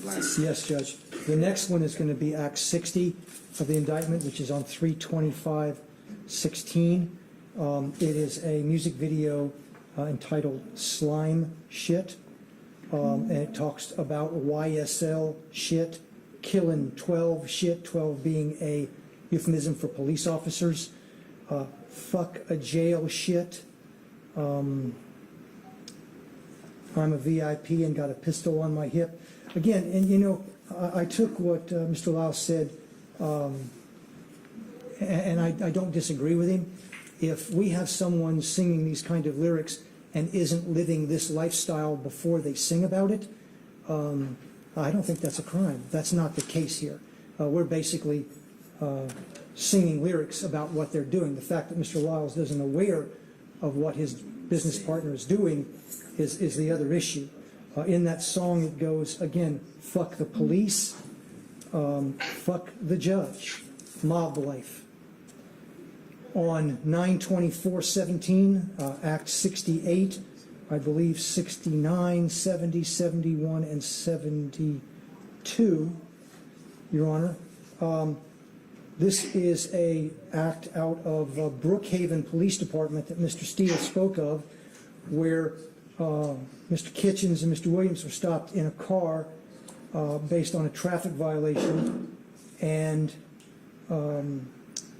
a stolen weapon was found in the vehicle, and methamphetamine with intent to distribute, hydrocodone with intent to distribute, marijuana with intent to distribute, and a criminal street gang charge arose from that.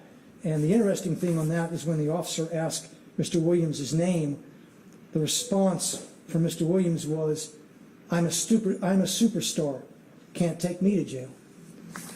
The officer did. I think Mr. Williams discovered there that that didn't work. Your Honor, in Act 73, on 12/30/17, Mr. Williams appeared in a video. It was called Original Slime Shit, with lyrics, murder gang shit, YSL 2, you're dead and pale.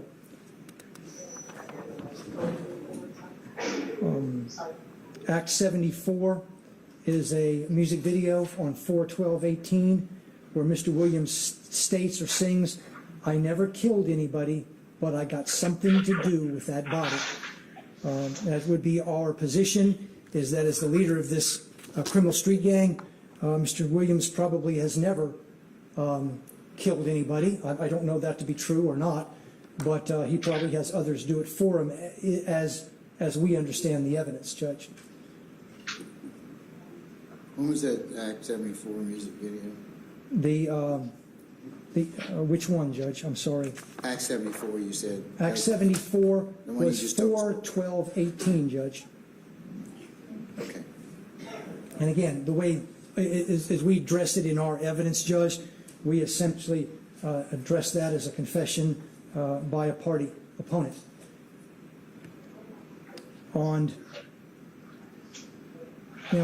In Act 75, Judge, which is another traffic event in DeKalb County, it's on 5/18/18. In prior songs, the defendant sings that he travels with snipers, he travels with a dangerous gang, you can't mess with his people. In this, it was a traffic stop, two vehicles speeding down the road. Officer tried stopped them for speeding. Mr. Williams was driving the lead car in a Porsche. I do not believe any weapons or any drugs were found in that car.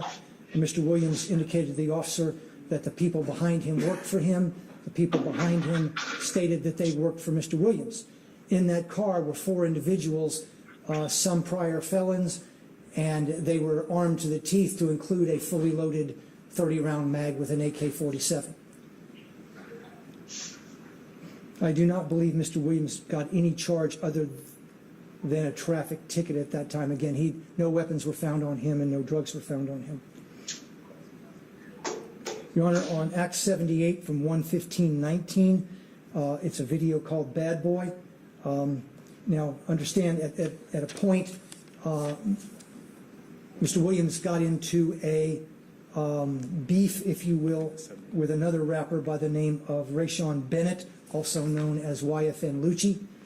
At some point, Lucci's mother was shot at, and the song comes out with Bad Boy that says, let's see, you better watch the way you breathe around me, for that breath be your last, boy. Smith & Wesson 45 put a hole in his heart, better not play with me. Killers stay with me. I shot at his mommy, now he no longer mention me. Again, we believe that Mr. Williams doesn't sing about random theoretical acts. He sings about gang acts that he's a part of or his gang participates in.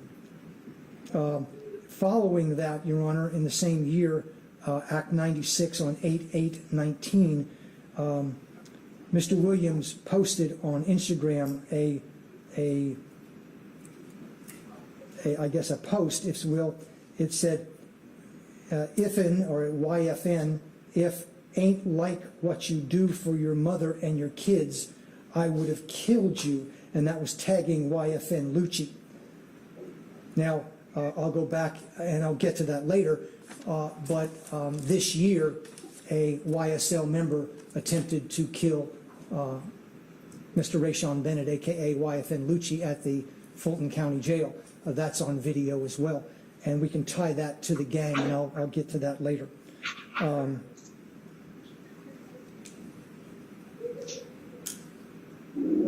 Your Honor, on Act 97 from 9/16/19, Mr. Williams posted a video called Just How It Is. There were lyrics in that one as well. What number is that, sir? 97, I'm sorry. No, I'm sorry. And it said, last N-word tried me, almost got popped at Lennox. Ask the cops, ask the detectives, they know all the business. Ask the cops and the detective all the jurisdictions. Gave the lawyer close to $2 million. He handles all the killings. Mob business. We know to kill the biggest cats of all the kittens. Also, it should be noted that it's alleged that Mr. Donovan Thomas was the head of the Inglewood family criminal street gang at the time. And irrespective of his position that he might have had in a gang or not in a gang, Mr. Thomas didn't deserve to get gunned down on the road in Atlanta. Position, our Act 102 judge from 3/12/20. Mr. Jeffrey Williams is in a conversation with Mr. Huey, also a defendant in this indictment. Now let me set this up, Judge. And you heard part of this last time, that there was the theft of a car by someone in the gang, Mr. Huey, and it belonged to I believe, a manager of Mr. Williams. Mr. Williams was upset to find out that it was, and he basically texted his folks to say, give it back. Okay? Now, in that, he responds to Mr. Huey, says, if he don't take it back, he gonna die. Followed that, Mr. Huey basically was begging for his life in the conversation. It's very clear that he believed that statement by Mr. Williams.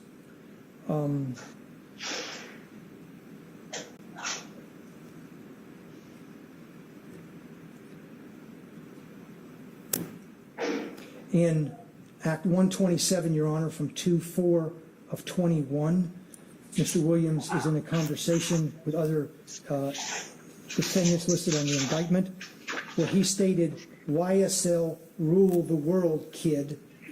24 million on an N-word's head. Y'all just start bringing me the money. Man, y'all stop playing with me. That was in reference to gang activity and basically evidence that he is in charge and all the money goes to and flows through Mr. Williams.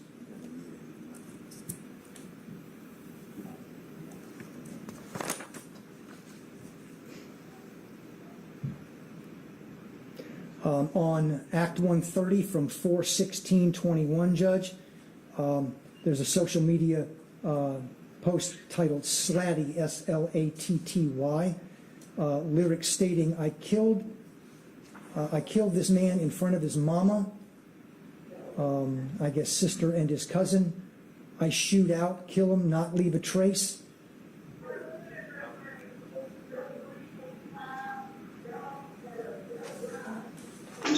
It says, you think you a gangster, you got a pistol, look at my trigger start itching. YSL, we going overboard.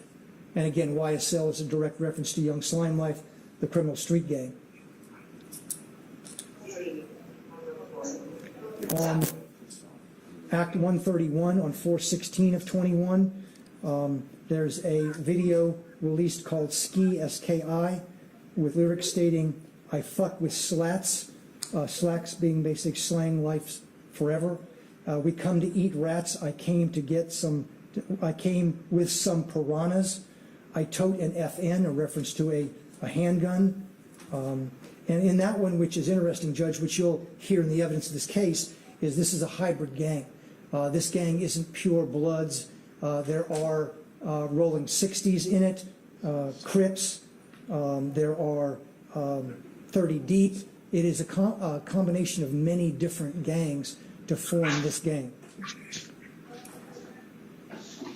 In Act 132 from 5/13/21, Judge, a conversation where Williams asks the others in the conversation, y'all ain't beat him up or shot him yet? Y'all N-word getting soft. And I believe that's directing the activity of the gang to stand up for the reputation of the gang and not be disrespected. Your Honor, in Act 139,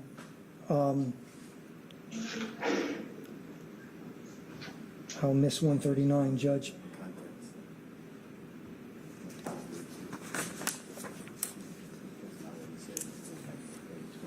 In Acts 150, Mr. Huey, which I spoke of earlier, had gotten out of jail. He had communicated with Mr. Williams, basically stating, and this is Mr. Huey, you know I'm ready to handle the business and go sit down if I got to about any one of y'all on my mama. Sit down is a reference by the gang, is I'm willing to go to prison for you, I'm willing to do time for you.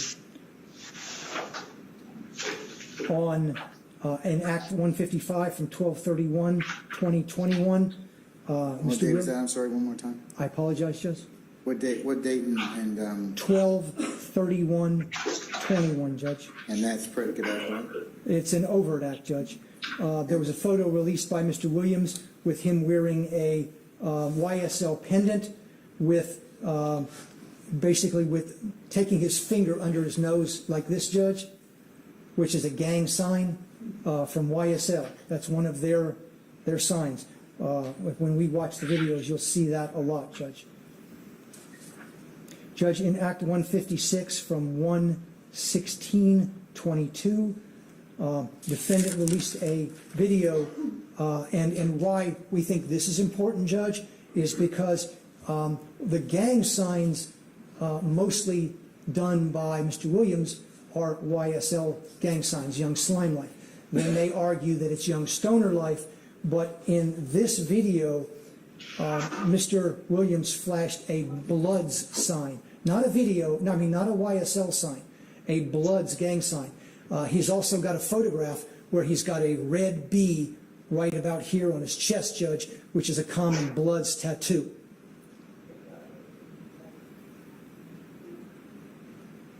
On 3/9/22 in Act 172, Williams posed for a photograph with the caption, Slat Business YSL 4L for Life.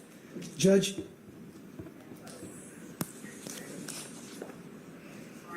we have proffers that from gang members, and some on the indictment, some not, that Mr. Williams is the leader of the gang.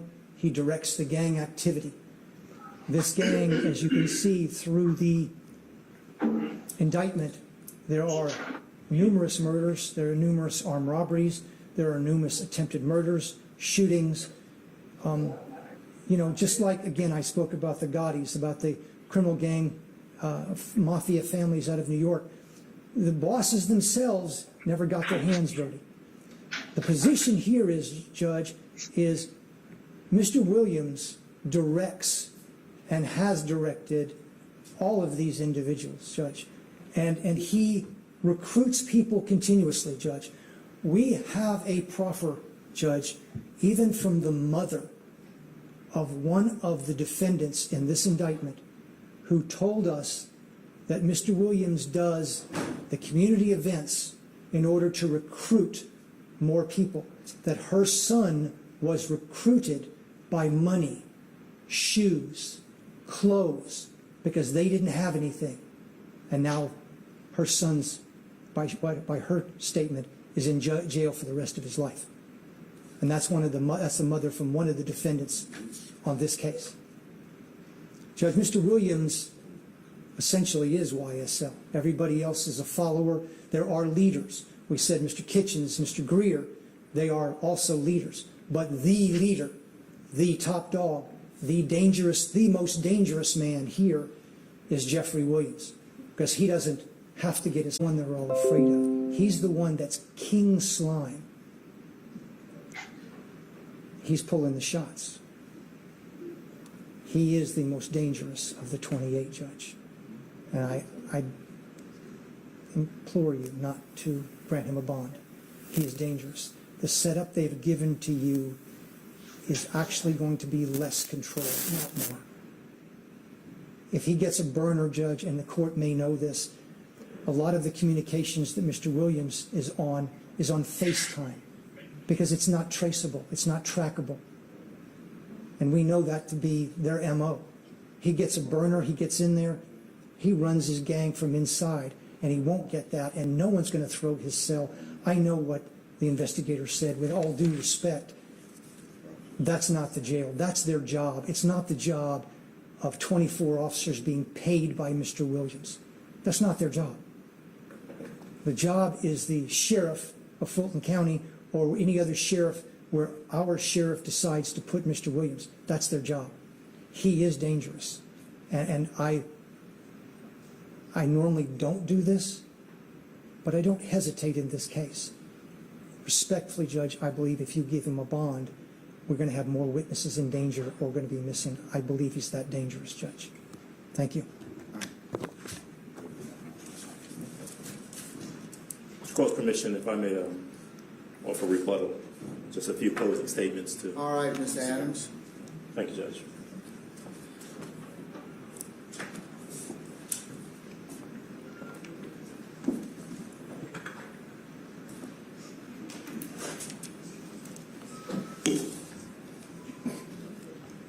Thank you, Your Honor. There's a lot that I want to say to the court. I'm going to finish my argument by referring to exactly what we're supposed to be doing here, which is talking about the law briefly. And I won't take too long because I know Mr. Steele has done an excellent job thus far of presenting what the court needs to have in front of it in terms of considering suitability of bond. But I want to start where the prosecution left off and talk to the court briefly about why it's so dangerous to have the state make a presentation in a manner that it did. This statement, and this is kind of emblematic of the entirety of the state's argument, if you give Mr. Williams a bond, that I'm afraid there are going to be more witnesses who are in danger or more witnesses who are threatened or something to that nature, right? And the thing that's so disingenuous about that statement is that just about 10 minutes or 15 minutes into, in a prior argument, Mr. Gary conceded that there is no evidence, there is zero evidence that there are any threats being made that can be tied in any form or fashion to Mr. Williams. Well, I think that's not the statement. I think he said as well that there are proffers from other gang members that he's the leader of the gang, he's dangerous, you cross him, and he'll kill them or kill their family. So there is something the court has heard thus far. If we're breaking it down, Judge, what Mr. Gary was talking about in that regard is what I presume he believes will be evidence in the case. Now, in talking about the bond, in talking about whether or not there is any evidence before the court, right? And there was this discussion earlier. Well, that's a I take you all in your word for it, Mr. Adams. I mean, it's a proffer. I mean, it goes to the state's contention of whether or not he's a danger to the community. One of the things I have to look at in the one factor. So, whether or not I take it as its value certainly is dependent upon what I in terms of weighting the situation, weighing what's been proffered thus far. And I understand that. What I would ask the court to pay close attention to and to keep in mind is that allegations put forth by the state in regards to what they say is evidence that is going to be forthcoming are exactly that, allegations that have not been vetted, that may or may not be accurate, that will come before this court, presumably, during the course of a trial. But for purposes of the bond, and for purposes of whether or not Mr. Williams, if given a bond, is going to return to court to face process of the court, to face these charges, whether or not there's evidence that goes to his guilt or innocence, whether he is guilty or not guilty of these charges, is not what is before the court. So You're absolutely right. Yes, sir. You don't have to waste your breath on that. Right. I'm very familiar with Mr. Williams and the other co-accused, presumption of innocence, and the court deems them as being innocent of these charges. I'm asked to pass on bond, and the bond is predicated on, on the issues that the appellate case law tells me I need to kind of consider. So let me then address some specific things that Mr. Gary said, that the state said in their argument. All right. The state started their argument by saying that this is all about money, and to be quite honest, that's a little bit of that's a little insulting, because the inference is that if Mr. Williams has means or has resources, that that is a bad thing, that he is trying, in their words, to quote, "I can buy a bond," is what the state said. They said he wants to, quote, "pay his way out of jail," is what they said. Well, I think that they're saying it's a factor.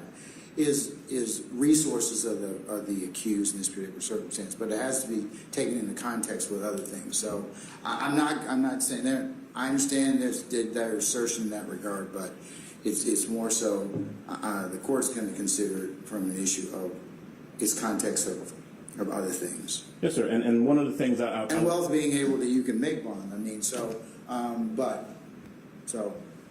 understand that. And that's precisely the point. The fact that Mr. Williams may have means or may have resources by which that can be brought to bear. Those resources are being brought to bear for purposes of assuring the court of his reappearance. Because the other way, of course, to look at it, as you've heard from some of the witnesses, is that there's a lot at stake. That if he does not reappear in court, that there are financial resources, there are people's well-being that are put at financial stake because of that. And that is certainly something the court can consider in regards to whether or not he would reappear. Now, what I also think is an inappropriate argument is that the witnesses who took their time to come in here and testify about their knowledge of Mr. Williams, about his background, about what he's done, about his ties to the community, about his investments in the community and so forth, and his employment, his financial status, his jobs, they took their time and came in and testified, I would submit to the court honestly, about their knowledge to you about Mr. Williams. I do not believe that there's anything to suggest that anyone who came in here and testified came in because of a financial motive, that they have something to gain or something to lose financially by coming in here and speaking honestly to the court about their knowledge of Mr. Williams, which is what the court needs to make its decision. I'm taking it from the standpoint of he has significant ties to the community. And that is, thank you, Judge, and that is exactly what I would suggest that information was. That is what was presented to you, that he has strong ties to the community that weighs in to his benefit if he, as the court considers, bond. Now, one of the things that the state referenced that the state asked you to consider was whether or not he is a flight risk. And I want to roll this into a discussion of the bond hearing that was held before Magistrate Judge Wolf some weeks ago. Yeah, I'm going to mark that as Court 2 for purposes of the motion. That was done on the 11th of May and filed into our e-file system, or Odyssey, I should say. So I'll make that part of the record. Yes, sir. That was on a Wednesday. I was present for that bond hearing. I was there, and I can tell the court that that would have been 2 days after Mr. Williams was originally arrested. He came for a first appearance. I'll tell you that the court, Magistrate Judge Wolf, heard argument from both sides as to the suitability of bond. And I will tell you as an officer of the court that Magistrate Judge Wolf was concerned about the fact that the indicted case was already assigned to you, that there was someone that Mr. Williams was already assigned to on a separate case, a separate but related case. And there were discussions about whether or not, because he had resources, he was a flight risk. Because he had money, he had the ability and the wherewithal to leave. And Judge Wolf, I will tell you, in denying the bond, which he did, essentially indicated that he asked me very many questions about whether or not there was a bond hearing scheduled in front of Your Honor, and whether or not you'd be considering the issue of bond on the indicted case, and that he would defer, that he was going to deny bond at the time, but he was going to defer to Your Honor because the other case was in front of you and because that case was related. And so it is my impression from the hearing on that day and the denial of bond that the court anticipated that you would be making the larger decision as regards whether or not Mr. Williams receives bond on both matters or not. And of course, both matters are in front of you now. Now, there is, in regards to flight risk, whether or not he's a flight risk, and some of what the state has said, there is no indication that he's a flight risk. Mr. Gary referenced a failure to appear, and yet conceded that he doesn't know anything about that failure to appear. It's for a traffic offense. It's of diminished value to the court, but I'm more interested in the access to the private jet.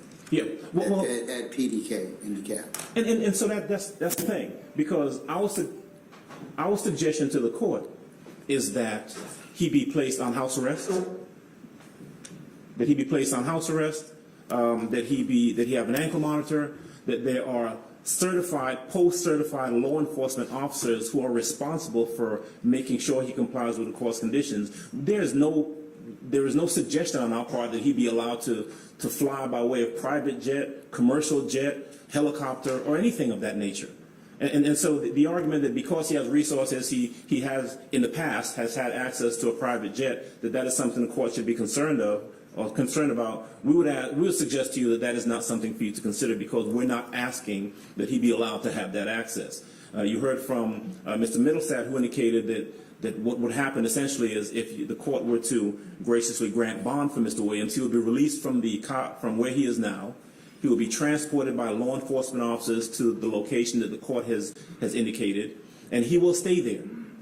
And if he is to leave to come to court, for the only reason, that he would do so under supervision and under guard of law enforcement officers. And when Mr. Middlestat testified, I think he was clear, and he was deferential to the court in regards to what the requirements would be. These are going to be post-certified law enforcement officers who are sworn to uphold the law. We did not suggest that private security, just any individual off of the street, serve as the people who would guard the house where Mr. Williams would be confined. As a matter of fact, the list of those individuals was provided to the court. They can be vetted.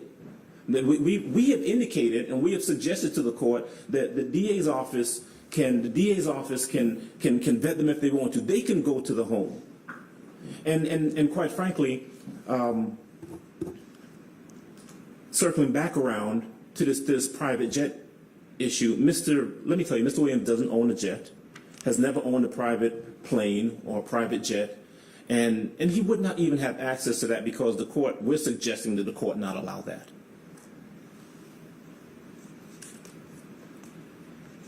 It is of some particular note that at the time that Mr. Williams was arrested, when the police came to the house, there were SWAT team officials and plainclothes officers who came to the house. We've seen the video.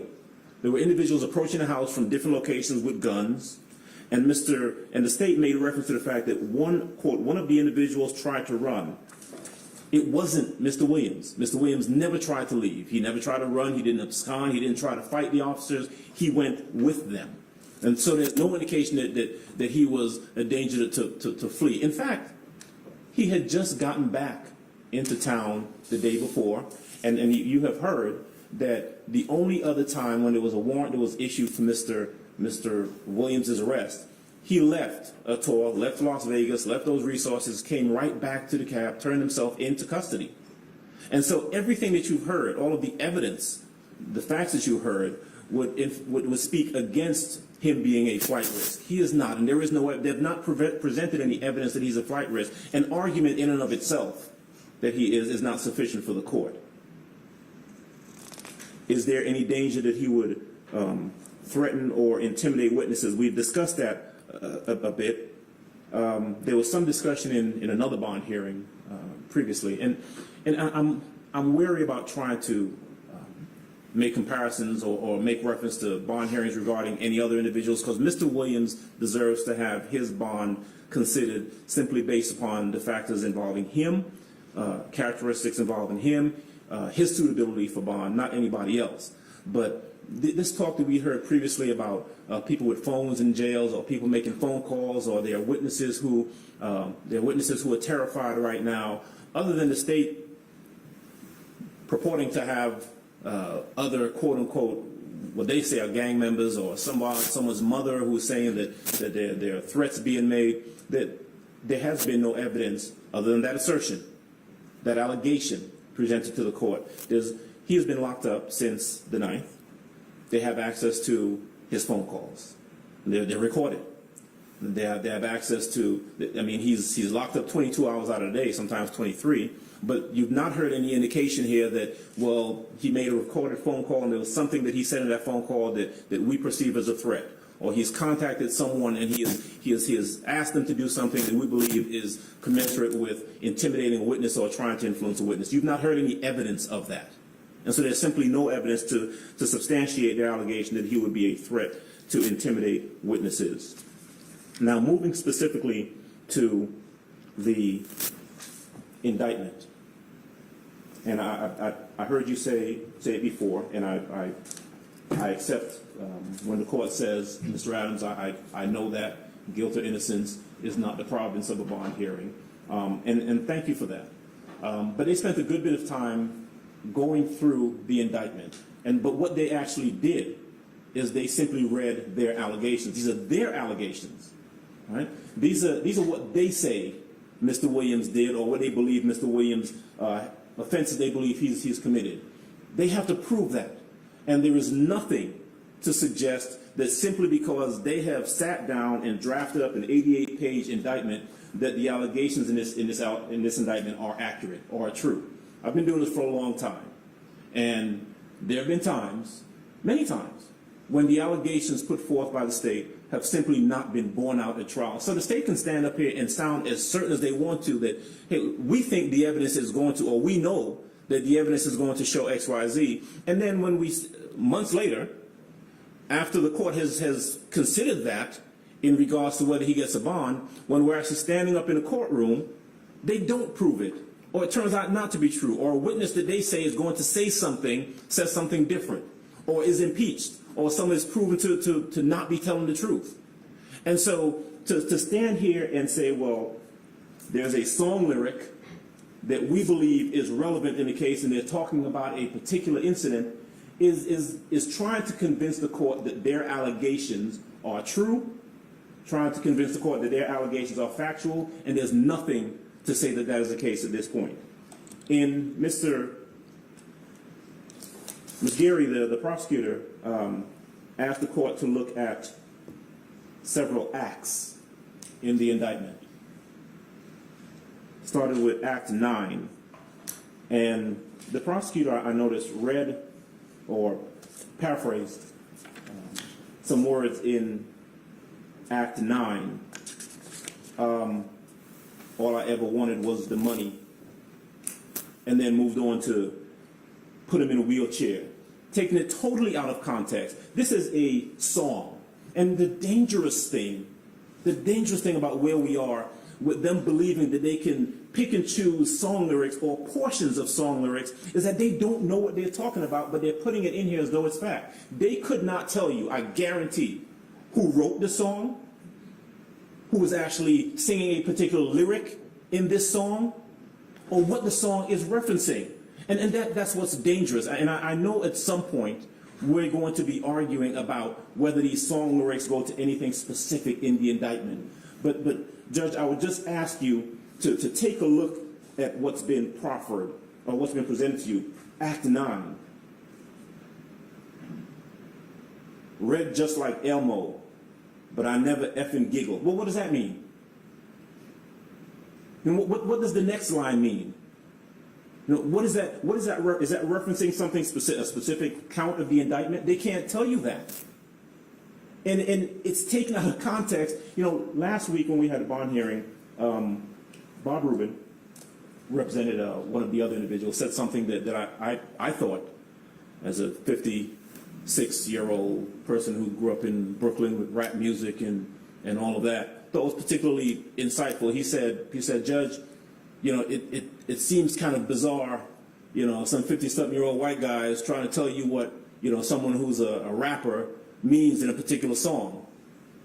And I don't mean to suggest that some people have greater sensibilities about rap music than others, right? But what I am suggesting is that it is somewhat disingenuous to simply quote portions of song lyrics when you don't really know what they are, and to take them out of context, and to not know who wrote the song or who's actually singing the song. Because I can tell you, I've poured through this indictment, and I know for a fact that there are some of these lyrics that are quoted or attributed to Jeffrey Williams that were not written by him, and that were not sung by him. But when do we find that out? In the middle of trial? After they've stood up here and try to convince you that you ought to use these lyrics as incendiary as they sound to deny him bond, and then 8, 9, 10 months later, oh, that wasn't Jeffrey Williams. And that's why it's so dangerous to have the state.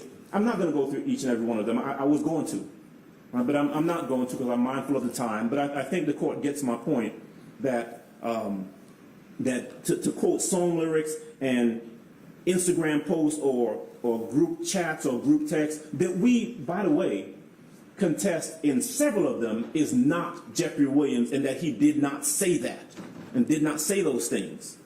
And there's no greater force to them standing up here and saying that he said those things than us saying he didn't. It's on equal footing, and it shouldn't be considered because it's just something that has to be proven later on.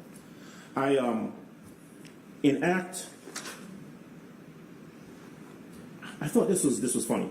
Act 74, I think it is, that the state reference.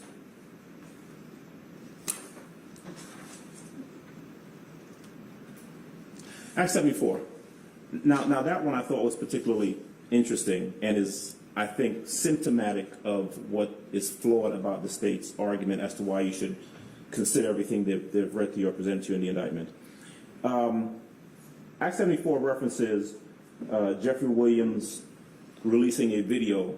They said it was released on 4/12/18. I'm going to suggest that at some point in the future they'll go back and they'll correct that, and they'll recognize that this was a song, Anybody, that was written by Jeffrey Williams, Nicki Minaj, and a third writer, and that some of the lyrics that are in here are actually lyrics that were sung by Nicki Minaj, but they don't know that.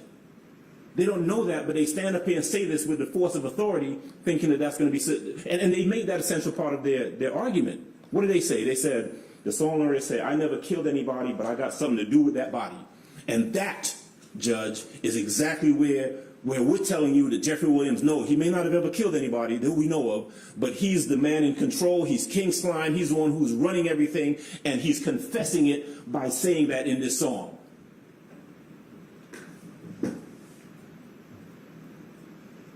I told them to shoot 100 rounds. They left out the other line that comes after that. Like they're trying a movie about it. Like they shoot a movie. I mean, it's laughable, but it's an issue for later on down the road. Judge, in regards to the court's consideration, 4 things, maybe 5. If you have everything in front of you, Judge, that the court needs to make a determination about whether Mr. Williams is suitable for bond, I would contend respectfully that he is. There are no greater set of assurances that any defendant can put in front of you that can give you some assurance that he will reappear for trial than we have done. We have given the court every possible option I would suggest to you, and we have offered up the ability to have the court have its say in everything in terms of which of his residences, what house he lives in. Right? The court and the DA can have access to video feed from the house, so they can see what's going on in the house while he's there. That these law enforcement officers who will be properly vetted, who have been properly vetted, who will be there and will be responsive not to Mr. Williams, not because it's being paid for by Mr. Williams, but because they're responsive to the court, and will have reports that are submitted to the court or to the DA's office. So we've put that in front of you, Judge. We're asking you to take that assurance and give it significant consideration, not because he's able to pay for it, but because it's going to accomplish what you need for it to accomplish to assure you that he'll show back up. We have suggested and we have put before you the option of he needs to work, but having a studio built at his residence where and inspected by law enforcement to ensure that there's nothing untoward going on there, so he can do what he does. That's his job. We have suggested to the court that, not suggested, we're happy to surrender his passport, even though it's not an issue, he's not leaving the house, but we'll surrender it anyway. We have suggested that his calls can be monitored.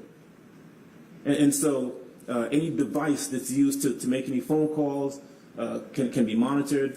And so whoever he talks to, whatever he says to them, will be known.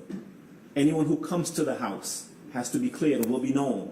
By the court would have to approve a list of individuals who can come to the house.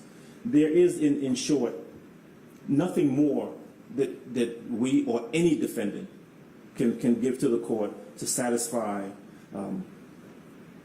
what the court would have in front of it to ensure that he returns to court. Mr. Williams has not been convicted of anything before, and he stands before this court with some very serious allegations, but we're ready. We're going to be ready. We'll be ready to address them at the appropriate time, but we ask that you consider, respectfully, granting him a bond that allows him to be free from that custody, yet still confined under the court's order, to allow us an opportunity to properly prepare for this trial,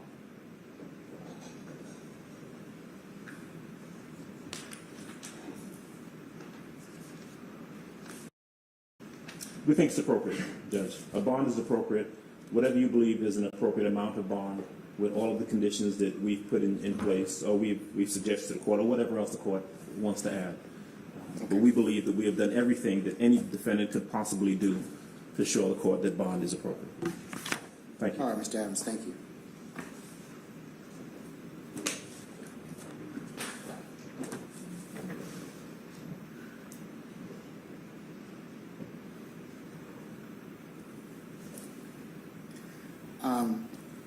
I'm going to defer ruling for just a second. You want to take care of Mr. Sharp, and I can, at this point in time?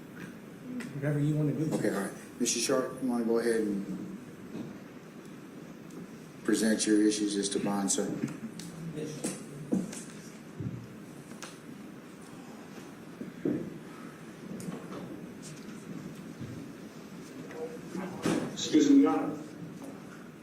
restroom or I need to be here? I've been holding it for a long time. It's not funny. Y'all be at ease. Yes, sir. In fact, I'll just take 5 minutes and you can go ahead and everybody can. You come back, okay? All right. Yes, ma'am. I'm going to recess and place this for a minute. Okay?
be seated, everybody. I'm sorry.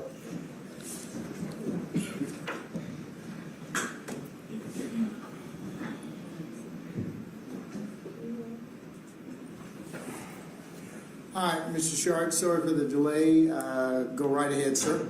Well, Your Honor, based on some information that I've learned about today, I'm going to ask if Your Honor would permit me to withdraw the bond motion for the time being, and allow me to refile should circumstances change. There's some things I need to talk to my client about, and I think that would be in the best interest of Mr. Jackson at this moment. Does he go by Mr. Jackson or Stillwell? Either one. He goes by Mr. Jackson. Okay. But he is also Mr. Stillwell in the indictment. Okay. All right. Mr. Stillwell, your counsel here is going to withdraw your bond motion for the time being. He'll talk with you a little bit later, if he hasn't done so already, about the about refiling it or potentially taking some other steps. Okay. All right. So, sir, you can be excused at this point in time, sir. I appreciate your patience. Yeah. Can we arraign him? I'm sorry. Yes. Mr. Before you go, though, hold on, sir. Mr. Stillwell, hold on. Before you go, Mr. Chart, would you like to otherwise have the court waive formal arraignment, have the court enter a plea of not guilty on behalf of your client, and for you to have at least 60 days from the date of received discovery to file any motions? All those things are my intention. We do wish. Would you like me to restate them, Judge, for the record? What you just said? Yes, to waive formal arraignment. We do waive formal arraignment. We wish to plead not guilty, and we would ask for 60 days, at least 60 days from the receipt of discovery in this case to file motions. Granted. Thank you. I will go ahead and, as I said earlier, on the 18th of August at 9 a.m., we will have a proffer session and waiver session on the record for the various individuals that we indicated earlier. Okay? Yes, Your Honor. Thank you. Okay. All right.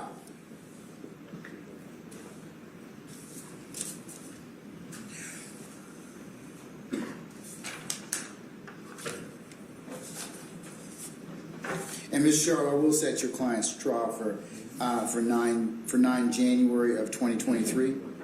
Yes, Your Honor. Okay. All right.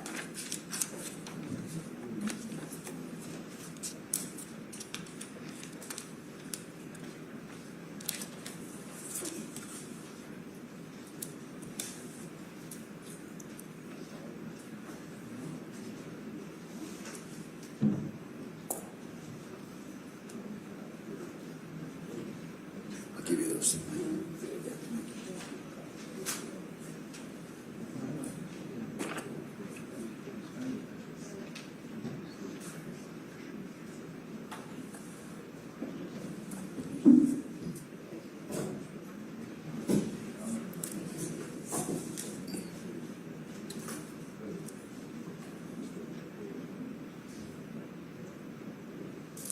All right, folks, before I go ahead and get started, whatever the decision is today, this is a forum, a public forum, where all are welcome.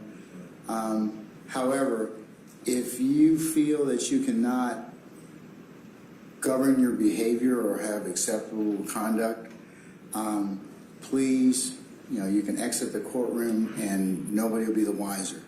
If you make any outbursts or statements or anything that the law enforcement professionals in this courtroom deem to be inappropriate, you will be removed from the courtroom and maybe subject to other actions. So I just tell you that up front because my deputies are charged with the responsibility of good order and discipline. So whatever my decision is, like it or not, I'll give you an explanation for it, but outbursts were not acceptable, okay? All right. So with that, counsels, I've gone ahead and based upon what has been proffered and the appellate, the case law, I should say, that's been provided in the court, I'll summarize a couple of different things already that you as counsel for the state as well as for the defense, I'm sure aware of. I'm looking at Coleman versus the state, and that's already been cited. That's 361 Georgia Appeals 901. And I'll quote from that decision, which is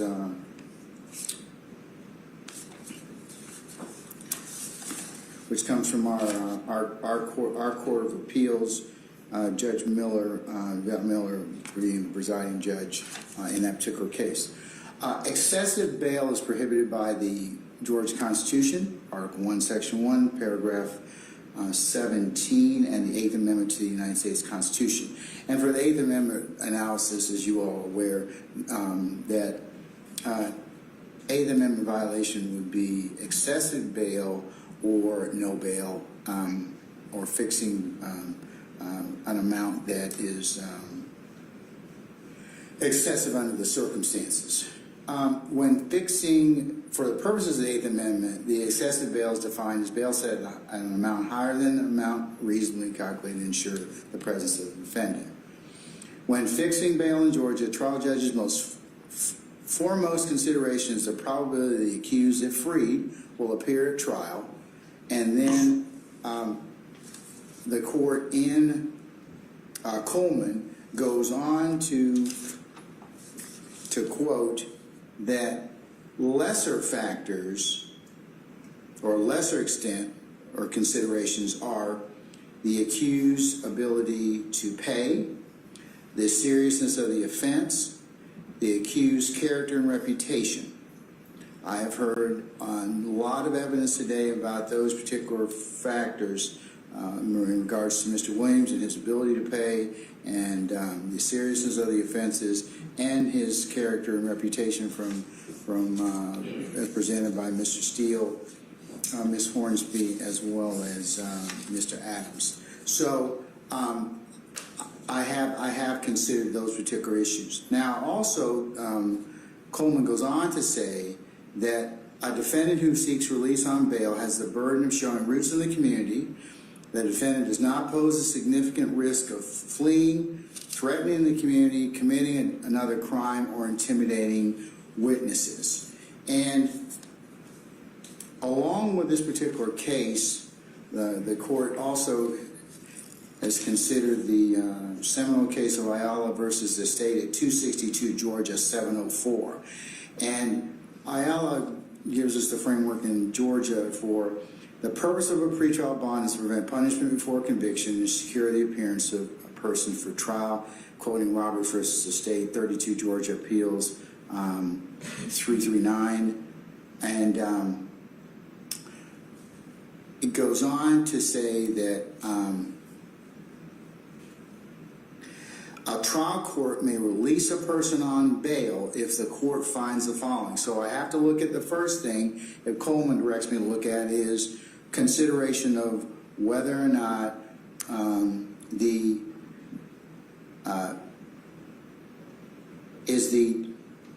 foremost consideration is will he, if freed, appear at trial, and then the lesser factors, and these are a court may release a person on bail if the court finds 1, poses no significant risk of fleeing from the jurisdiction or failing to appear in the court when required.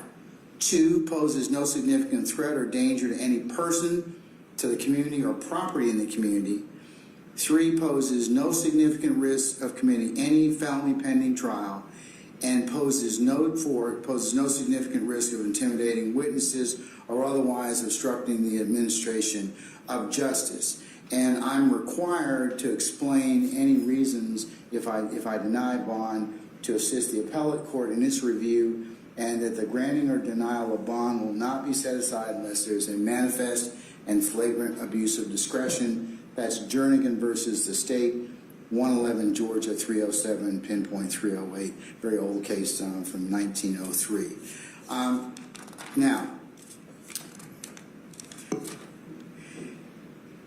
in regards to considering bond for Mr. Williams, I have considered the first consideration is if free, will he appear at trial, and to a lesser extent, the other factors. And based upon the court's consideration of the proffer, the 2 things that the court has significant concerns about are him being a danger to the community and flight. And I'll state for the purposes of the record and purposes of my decision that I realize that Mr. Williams is presumed innocent. I realize that he has the presumption of innocence stays with him until the state, by sufficient evidence, is able to prove to a jury's satisfaction beyond a reasonable doubt, I should say, that he is guilty of the offense or offenses charged. But however, in this particular circumstance, there has been significant proffers about Mr. Williams as being a danger to the community. In particular, the state's proffer that they have taken proffers from other gang members and people who are in this particular indictment and they're not in this indictment, that he is the leader of the gang, he is dangerous, and if he crosses them, he'll kill them or their families. And the predicate or the review of the state, the concerns that I have are some of the statements that he's made about the threats and to others, and that have been chronicled in particular in some of the predicate acts that have been stated for the court's consideration. Whether or not those acts, as Mr. Adams has pointed out, because they have to be proven at trial, is a discussion for another day. But at this point in time, in the aggregate, those particular discussions, in particular, the proffer from the people that the state has talked to already, the group chat that from 2015 starting, anybody goes into a courtroom and tells God honest truth, they'll be fucking killed, pardon me for the language, and this threat is still being talked about. So that is of a concern to the court in regards to the danger to or threats to persons in the community.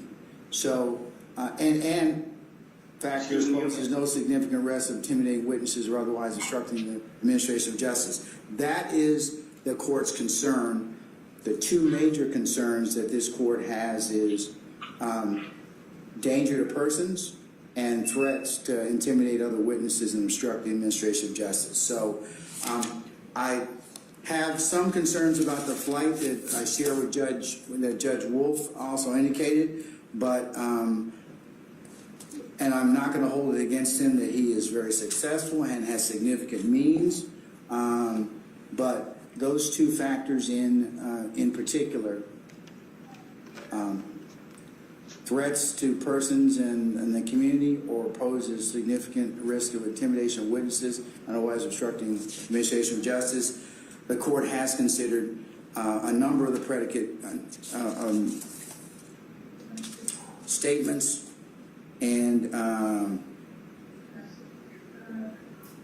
and for those reasons in the aggregate, I'm going to deny bond at this time. But Mr. Adams, Ms. Hornsby, and Mr. Steele, certainly if you should file any other additional motions or things change, I certainly will reconsider the court's position on bond. It is not lost on me that I have not given your client a bond, but that is my decision based upon what I have heard, and I certainly appreciate your advocacy on behalf of your client and all of the lawyers thus far who have advocated very well for their clients in this particular position. And I will do my level best to make sure that this case gets tried as expeditiously as possible, and if I can get it on the calendar before the 9th of January, I will endeavor to do so. So, anything else at this point in time? One thing, Judge. Yes. I'm sorry, I know the court sent an email to, I think, the Public Defender's Office concerning getting defendants who are presently unrepresented representation. We wanted to kind of weigh in on that. We filed a motion today requesting the court to respectfully get them so we can get everybody arraigned and get it moved. I want to just give the court... Mr. Gere, you must think that I have a lot of power. I really don't. But in all seriousness, I've heard from Ms. Bernard, Gina Bernard, and she right now is working on getting people assigned. I just want the court tells me to bring copies. I'm trying to provide copies. Yeah, we certainly, have you given copies to the? They've been served, yes. Okay, all right. Electronically. Okay, if you'll give those to Mr. Kearns right here, so I think Mr. Chamberlain's gone. But we are the court is inherently sensitive as to that issue, and as soon as those attorneys can be appointed, and I have some correspondence from Ms. Bernard saying that they are working on that issue right now, and that we will certainly get those people brought over as soon as possible. But and if you all have any other information in regards to that, please.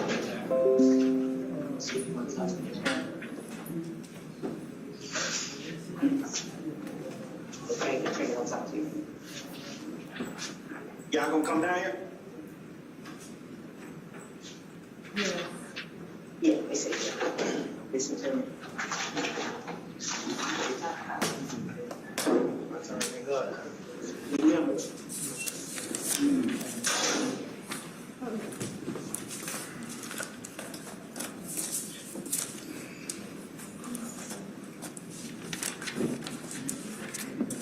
Don't freak them.